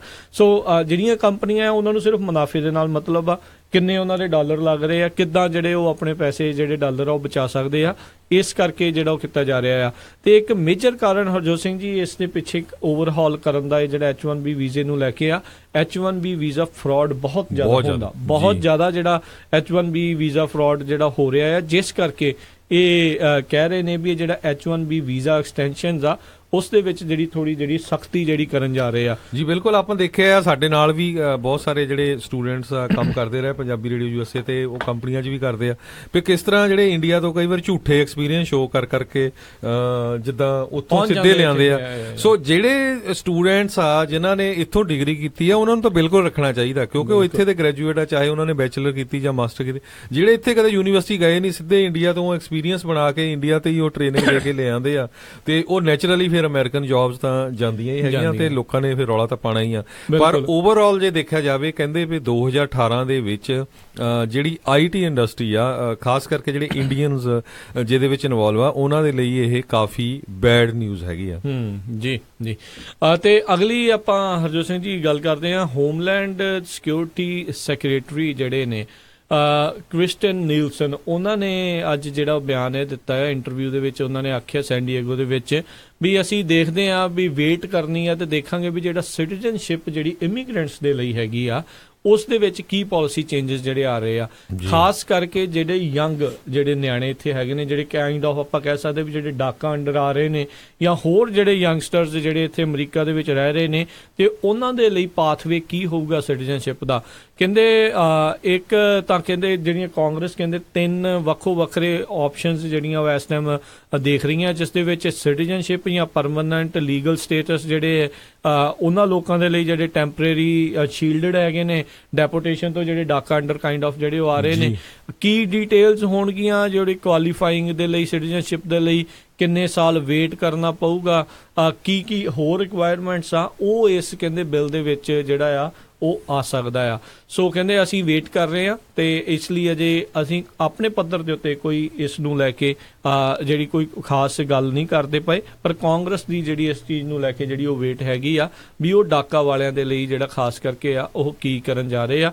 ਕਿਉਂਕਿ ਹਰਜੋਤ ਸਿੰਘ ਜੀ ਯਾਦ ਹੋਵੇਗਾ ਆਪਣੇ ਸਰੋਤਿਆਂ ਨੂੰ, ਪਿਛਲੇ ਸਾਲ ਦੇ ਵਿੱਚ ਰਾਸ਼ਟਰਪਤੀ ਟਰੰਪ ਤੇ ਟਰੰਪ ਐਡਮਿਨਿਸਟ੍ਰੇਸ਼ਨ ਦੇ ਵੱਲੋਂ ਜਿਹੜੇ ਡਾਕਾ ਦੇ ਅੰਦਰ ਜਿੰਨੇ ਵੀ ਪ੍ਰੋਟੈਕਟਡ ਲੋਕ ਸੀਗੇ ਉਹਨਾਂ ਦੀ ਜਿਹੜੀ ਐਕਸਟੈਂਸ਼ਨ ਜਿਹੜੀ ਉਹ ਮਾਰਚ ਤੱਕ, ਜਿਹੜੀ ਉਸ ਤੋਂ ਪਹਿਲਾਂ ਜਿਨ੍ਹਾਂ ਦੀ ਮਾਰਚ ਤੱਕ ਹੋਣੀ ਸੀ, ਉਸ ਦੇ ਲਈ ਉਹਨਾਂ ਨੇ ਟਾਈਮ ਦਿੱਤਾ ਸੀ ਵੀ ਅਪਲਾਈ ਕਰ ਦਿਓ ਤਾਂ ਤੁਹਾਡੀ ਐਕਸਟੈਂਸ਼ਨ ਹੋ ਜਾਊਗੀ, ਨਹੀਂ ਤਾਂ ਉਸ ਤੋਂ ਬਾਅਦ ਦੇ ਵਿੱਚ ਐਕਸਟੈਂਸ਼ਨ ਜਿਹੜੀ ਅਸੀਂ ਦੁਬਾਰਾ ਜਿਹੜੀ ਉਹ ਨਹੀਂ ਕਰਨੀ। ਤੇ ਇੱਕ ਹਿਸਾਬ ਦੇ ਨਾਲ ਉਹਨਾਂ ਨੇ ਕਾਂਗਰਸ ਨੂੰ ਅਲਟੀਮੇਟਮ ਦਿੱਤਾ ਸੀ ਵੀ ਤੁਹਾਡੇ ਕੋਲ ਆਹ ਐਕਸਟੈਂਸ਼ਨ ਦਾ ਹੀ ਜਿਹੜਾ ਮੌਕਾ ਹੈਗਾ ਆ, ਇਹਨਾਂ ਲੋਕਾਂ ਬਾਰੇ ਸੋਚ ਲਓ, ਨਹੀਂ ਤਾਂ ਫਿਰ ਇਹਨਾਂ ਸਾਰਿਆਂ ਨੂੰ ਡਿਪੋਰਟ ਕਰਨਾ ਪਊਗਾ। ਤੇ ਉਹ ਕਹਿੰਦੇ ਮੈਂ ਤਾਂ ਹੁਣ ਰਾਸ਼ਟਰਪਤੀ ਬਣ ਗਿਆ, ਤੁਸੀਂ ਫਿਰ ਆਪੋ ਆਪਣੀਆਂ ਸੀਟਾਂ ਬਚਾ ਕੇ ਵੇਖਿਓ ਵੀ ਜੇ ਤੁਸੀਂ ਇਹਨਾਂ ਲੋਕਾਂ ਨੂੰ ਜੇ ਡਿਪੋਰਟ ਕਰਵਾ ਰਹੇ ਹੋ ਜਾਂ ਉਹਨਾਂ ਦੇ ਲਈ ਰਾਹ ਪੱਧਰਾ ਕਰ ਰਹੇ ਹੋ। ਜੀ ਅਗਲੀ ਖਬਰ ਵੱਲ ਆਈਏ। ਰਾਜਗੁਰਵੀਰ ਸਿੰਘ ਜੀ, ਵਰਲਡ ਲੈਵਲ ਦੇ ਉੱਤੇ ਜਿਹੜਾ ਇਰਾਨ ਦੇ ਵਿੱਚ ਪਿਛਲੇ ਦਿਨਾਂ 'ਚ ਬਹੁਤ ਜ਼ਿਆਦਾ ਪ੍ਰੋਟੈਸਟ ਹੋਏ, ਖਾਸ ਕਰਕੇ ਉਹਨਾਂ ਦਾ ਪ੍ਰੋਟੈਸਟ ਕਰਨ ਦਾ ਮੇਨ ਰੀਜ਼ਨ ਤਾਂ ਇਕਨੋਮੀ ਆ, ਉੱਥੇ ਜੌਬਸ ਆ, ਕਿਉਂਕਿ ਅਨਪਲਾਇਮੈਂਟ ਆ ਕਾਫੀ ਬੈਡ ਹੈਗੀ ਆ, ਪਰ ਉਸ ਨੂੰ ਲੈ ਕੇ ਜਿੱਦਾਂ ਖਾਸ ਕਰਕੇ ਸਾਡੇ ਮੁਲਕ ਨੇ ਇਹ ਚੱਕਿਆ ਗੱਲ ਪਈ ਜੀ, ਉੱਥੇ ਜਿਹੜੇ ਡਿਕਟੇਟਰ ਆ ਉਹਨਾਂ ਦੇ ਉਲਟ ਪ੍ਰੋਟੈਸਟ ਹੋ ਰਹੇ ਹੈਗੇ ਆ। ਤੇ ਹੁਣ 2 ਦਿਨਾਂ ਦੇ ਵਿੱਚ ਜਿਹੜੀ ਉੱਥੇ ਦੀ ਸਰਕਾਰ ਆ ਉਹਨਾਂ ਨੇ ਪ੍ਰੋ ਗਵਰਨਮੈਂਟ ਪ੍ਰੋਟੈਸਟ ਕੀਤੇ ਆ, ਜਿਹੜੇ ਲੱਖਾਂ ਦੀ ਗਿਣਤੀ ਦੇ ਵਿੱਚ ਲੋਕਾਂ ਨੂੰ ਇਕੱਠੇ ਕਰਕੇ ਜਿਹੜਾ ਸ਼ੋਅ ਕੀਤਾ ਰੈਲੀ ਪ੍ਰੋਟੈਸਟ ਨਹੀਂ ਕਵਾਂਗੇ ਜਾਂ ਪ੍ਰੋ ਗਵਰਨਮੈਂਟ ਰੈਲੀਆਂ ਕੀਤੀਆਂ ਗਈਆਂ। ਸੋ ਅਲਟੀਮੇਟਲੀ ਕੀ ਹੁੰਦਾ ਵੀ ਜਿਹੜਾ ਵਿਚਾਰਾ ਮਾੜਾ ਬੰਦਾ ਹੈ ਉਹ ਮਾਰਿਆ ਮਾਰਿਆ ਜਾਂਦਾ ਆ ਇਸ ਪੋਲਿਟਿਕਸ ਦੇ ਚੱਕਰ ਦੇ ਵਿੱਚ, ਹਨਾ। ਸੋ ਬਹੁਤ ਸਾਰੇ ਲੋਕ ਜਿਹੜੇ ਆ ਉਹ ਉੱਥੇ, ਕਿਉਂਕਿ ਈਰਾਨ ਦੇ ਲੋਕ ਕਾਫੀ ਪੜ੍ਹਨ ਦੇ ਵਿੱਚ ਕਾਫੀ ਅੱਗੇ ਹੈਗੇ ਆ, ਤੇ ਉਹਨਾਂ ਕੋਲ ਜੌਬਸ ਨਹੀਂ ਹੈਗੀ, ਤਾਂ ਫਿਰ ਹੁਣ ਲੋਕ ਕਰਨ ਕੀ ਵਿਚਾਰੇ, ਹਨਾ। ਜੀ ਬਿਲਕੁਲ ਬਿਲਕੁਲ।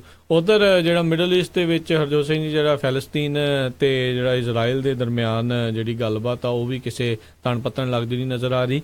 ਉਧਰਲੇ ਪਾਸੇ ਇਜ਼ਰਾਈਲ ਵਾਲੇ ਇਸ ਟਾਈਮ ਉਹ ਤੇਜ਼ੀ ਦਿਖਾ ਰਹੇ ਨੇ ਵੀ ਜਲਦੀ ਜਲਦੀ ਜਿਹੜਾ 2 ਸਟੇਟ ਸੋਲਿਊਸ਼ਨ ਆ ਉਹ ਲਾਗੂ ਕੀਤਾ ਜਾਵੇ, ਕਿਉਂਕਿ ਇਸ ਟਾਈਮ ਇਜ਼ਰਾਈਲ ਨੇ ਕਾਫੀ ਜ਼ਿਆਦਾ ਇਲਾਕੇ ਦੇ ਉੱਤੇ ਜਿਹੜਾ ਕਹਿ ਲਓ ਇੱਕ ਹਿਸਾਬ ਦੇ ਨਾਲ ਕਬਜ਼ਾ ਆਪਣਾ ਬਣਾ ਕੇ ਰੱਖਿਆ ਹੋਇਆ ਆ, ਤੇ ਪੈਲਸਤੀਨੀ ਲੋਕ ਜਿਹੜੇ ਉੱਥੇ ਪਹਿਲੋਂ ਮੂਲ ਨਿਵਾਸੀ ਸੀਗੇ ਉੱਥੇ ਦੇ ਰਹਿਣ ਵਾਲੇ, ਉਹਨਾਂ ਨੂੰ ਬਹੁਤ ਹੀ ਥੋੜ੍ਹੇ ਜਗ੍ਹਾ ਦੇ ਵਿੱਚ ਜਿਹੜਾ ਸੀਮਿਤ ਕਰਕੇ ਰੱਖ ਦਿੱਤਾ ਗਿਆ ਆ। ਉੱਤੋਂ ਜਿਹੜਾ ਅਮਰੀਕਾ ਦੇ ਵੱਲੋਂ ਜਰੂਸਲਮ ਨੂੰ ਇਜ਼ਰਾਈਲ ਦੀ ਰਾਜਧਾਨੀ ਘੋਸ਼ਿਤ ਕਰਨ ਨੂੰ ਲੈ ਕੇ ਵੀ ਜਿਹੜੇ ਫੈਲਸਤੀਨ ਦੇ ਜਿਹੜੇ ਲੋਕ ਨੇ ਉਹ ਖਾਸੇ ਜਿਹੜੇ ਨਾਰਾਜ਼ ਨੇ। ਤੇ ਇਜ਼ਰਾਈਲ ਨੇ ਹੁਣ ਹਰਜੋਤ ਸਿੰਘ ਜੀ ਆਪਣੇ ਜਿਹੜੇ ਆ ਕੁਝ ਹੋਰ ਪਾਲਿਸੀ ਚੇਂਜ ਕੀਤੀਆਂ ਹੋਈਆਂ ਆ, ਜਿਸ ਕਰਕੇ ਜਿਹੜੇ ਪੈਲਸਤੀਨ ਦੇ ਜਿਹੜੇ ਲੋਕ ਆ ਜਾਂ ਪੈਲਸਤੀਨ ਉਹਨਾਂ ਥਾਵਾਂ ਦੇ ਉੱਤੇ ਆਪਣਾ ਦਾਅਵਾ ਹੁਣ ਨਹੀਂ ਠੋਕ ਸਕਦੇ, ਨਹੀਂ ਕਹਿ ਸਕਦੇ ਜਿਹੜਾ ਕਿਤੇ ਨਾ ਕਿਤੇ ਉਹਨਾਂ ਦੇ ਕੋਲੋਂ ਖੁੰਝਿਆ ਸੀਗਾ।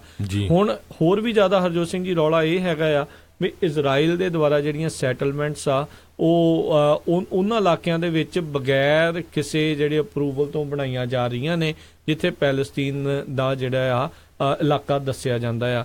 ਸੋ ਹੌਲੀ ਹੌਲੀ ਕਿਤੇ ਨਾ ਕਿਤੇ ਉਹ ਵੀ ਜਿਹੜਾ ਕਬਜ਼ਾ ਜਿਹੜਾ ਆ ਉਹ ਆਪਣਾ ਵਧਾ ਰਹੇ ਨੇ, ਤੇ ਇਸ ਟਾਈਮ ਜਿਹੜਾ ਉਹਨਾਂ ਦਾ ਪ੍ਰਧਾਨ ਮੰਤਰੀ ਹੈਗਾ ਬੈਂਜਾਮਿਨ ਨੇਤਨਯਾਹੂ, ਉਹ ਇਸ ਚੀਜ਼ ਨੂੰ ਲੈ ਕੇ ਕਾਫੀ ਕਹਿ ਲਓ ਵੀ ਤੇਜ਼ੀ ਜਿਹੜੀ ਆ ਉਹ ਦਿਖਾ ਰਿਹਾ ਆ, ਤੇ ਉਹ ਸ਼ੁਰੂ ਤੋਂ ਹੀ ਇਸ ਚੀਜ਼ ਦੇ ਕਾਫੀ ਕਹਿ ਲਓ ਵੀ ਕਰੜਾ ਉਸ ਦਾ ਸਟਾਂਸ ਜਿਹੜਾ ਸ਼ੁਰੂ ਤੋਂ ਰਿਹਾ ਆ, ਖਾਸ ਕਰਕੇ ਫੈਲਸਤੀਨ ਦੇ ਖਿਲਾਫ। ਜੀ ਸੋ ਇਹਦੇ ਅਗਰ ਪੈਲਸਤੀਨੀਅਨ ਦੀ ਖਬਰ ਆਪਾਂ ਸਾਂਝੀ ਕਰੀਏ, ਰਾਜਕਰਨਬੀਰ ਸਿੰਘ ਜੀ ਪ੍ਰੈਜ਼ੀਡੈਂਟ ਟਰੰਪ ਨੇ ਪਿਛਲੇ ਦਿਨਾਂ ਦੇ ਵਿੱਚ ਟਵੀਟ ਕੀਤਾ ਸੀ ਵੀ ਖਾਸ ਕਰਕੇ ਪਾਕਿਸਤਾਨ ਤੇ ਵੀ ਬਿਲੀਅਨਸ ਆਫ ਡਾਲਰ ਅਸੀਂ ਉਹਨਾਂ ਨੂੰ ਦਿੱਤੇ ਹੈਗੇ ਆ, ਤੇ ਉਹਨਾਂ ਨੇ ਸਾਡੇ ਨਾਲ ਧੋਖਾ ਕੀਤਾ, ਤੇ ਨਾਲ ਦੀ ਨਾਲ ਹੁਣ ਉਹਨਾਂ ਨੇ ਪੈਲਸਤੀਨੀਅਨ ਦਾ ਵੀ ਨਾਂ ਵਿੱਚ ਲਿਆ ਵੀ ਅਸੀਂ hundreds of millions of dollar ਜਿਹੜੇ ਆ ਪੈਲਸਤੀਨੀਅਨ ਲੋਕਾਂ ਨੂੰ ਜਾਂ ਪੈਲਸਤੀਨੀਅਨ ਸਰਕਾਰ ਨੂੰ ਦਿੱਤੇ ਹੈਗੇ ਆ, ਤੇ ਪਰ ਉਹ ਕਿਸੇ ਤਰ੍ਹਾਂ ਦੀ ਜਿਹੜੀ ਆ ਨੈਗੋਸ਼ੀਏਸ਼ਨ ਪੀਸ ਨੈਗੋਸ਼ੀਏਸ਼ਨ ਦੇ ਲਈ ਰੈਡੀ ਨਹੀਂ ਹੈ, ਕਿਉਂਕਿ ਪੈਲਸਤੀਨੀਅਨ ਦੇ ਜਿਹੜੇ ਪ੍ਰੈਜ਼ੀਡੈਂਟ ਹੈਗੇ ਆ ਮਹਿਮੂਦ ਅਵਾਸ, ਉਹਨਾਂ ਨੇ ਕਿਹਾ ਸੀ ਵੀ ਸਾਨੂੰ ਇਹ ਜਿੱਦਾਂ ਅਸੀਂ ਜਿਹੜੀ US ਪੀਸ ਪਲਾਨ ਆ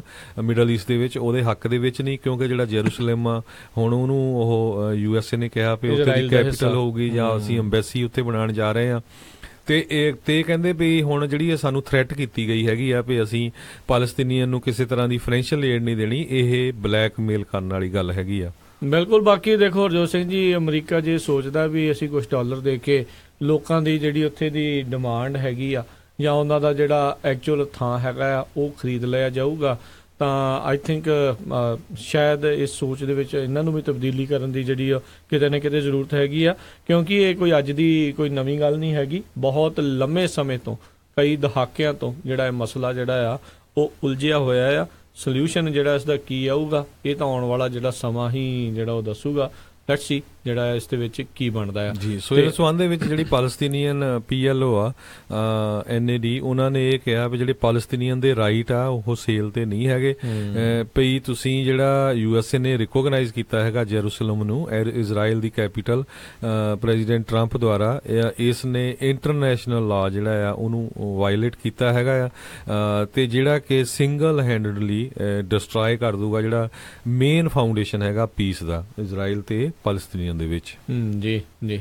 ਤੇ ਹਰਜੋਤ ਸਿੰਘ ਜੀ, ਅੱਜ ਦੇ ਪ੍ਰੋਗਰਾਮ ਦਾ ਜਿਹੜਾ ਸਮਾਂ ਆ ਉਹ ਵੀ ਜਿਹੜਾ ਉਹ ਸਮਾਪਤ ਹੋ ਰਿਹਾ ਆ, ਤੇ ਜਾਂਦੇ ਜਾਂਦੇ ਜਿਹੜਾ ਆਪਾਂ ਦੱਸਦੇ ਜਾਈਏ ਵੀ ਜਿਹੜੇ ਐਲਬਾਮਾ ਦੇ ਵਿੱਚ ਹੁਣੇ ਪਿਛਲੇ ਦਿਨਾਂ ਦੇ ਵਿੱਚ ਜਿਹੜੀ ਸੈਨੇਟਰ ਰੇਸ ਹੋਈ ਸੀ ਉਸ ਦੇ ਵਿੱਚ ਡੈਮੋਕ੍ਰੇਟ ਪਾਰਟੀ ਦੇ ਜਿਹੜੇ ਡਗ ਜੋਨਸ ਆ ਉਹਨਾਂ ਦੀ ਜਿੱਤ ਹੋਈ ਸੀ, ਜਦ ਕਿ ਜਿਹੜੇ ਜੱਜ ਰॉय ਮੂਰ ਸੀ ਉਹ ਮੰਨਦੇ ਨਹੀਂ ਸੀ ਪਏ ਆਪਣੀ ਜਿਹੜੀ ਉਹ ਹਾਰ ਨੂੰ।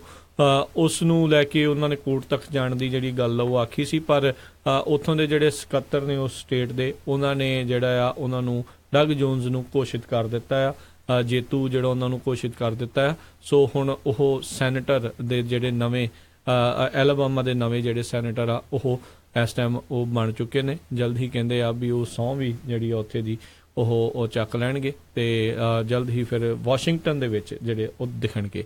ਤੇ ਹਰਜੋਤ ਸਿੰਘ ਜੀ, ਅੱਜ ਦੇ ਪ੍ਰੋਗਰਾਮ ਦਾ ਸਮਾਂ ਸਮਾਪਤ ਹੈ। ਮਿਲਾਂਗੇ ਆਪਾਂ ਆਪਣੇ ਜਿਹੜੇ ਸਰੋਤਿਆਂ ਨੂੰ ਅਗਲੇ ਬੁਲੇਟਿਨ ਦੇ ਵਿੱਚ। ਉਦੋਂ ਤੱਕ ਲਈ ਮੈਨੂੰ ਰਾਜਕਨਵੀਰ ਸਿੰਘ ਤੇ ਮੈਨੂੰ ਹਰਜੋਤ ਸਿੰਘ ਖਾਲਸਾ ਨੂੰ ਇਜਾਜ਼ਤ ਦਿਓ। ਸਾਡੇ ਦੋਨਾਂ ਹੀ ਵੱਲੋਂ ਤੁਹਾਨੂੰ ਸਾਰਿਆਂ ਨੂੰ ਬਹੁਤ ਪਿਆਰ ਸਤਿਕਾਰ ਸਹਿਤ ਦੋਨੋਂ ਵਾਰ ਜੋੜ ਕੇ ਨਿੱਘੀ ਜਿਹੀ ਸਤਿ ਸ੍ਰੀ ਅਕਾਲ। ਜਿਉਂਦੇ ਵਾਸਤੇ ਰਹੋ, ਹੱਸਦੇ ਖੇਲਦੇ ਰਹੋ, ਸੁਣਦੇ ਰਹੋ ਪੰਜਾਬੀ ਰੇਡੀਓ USA।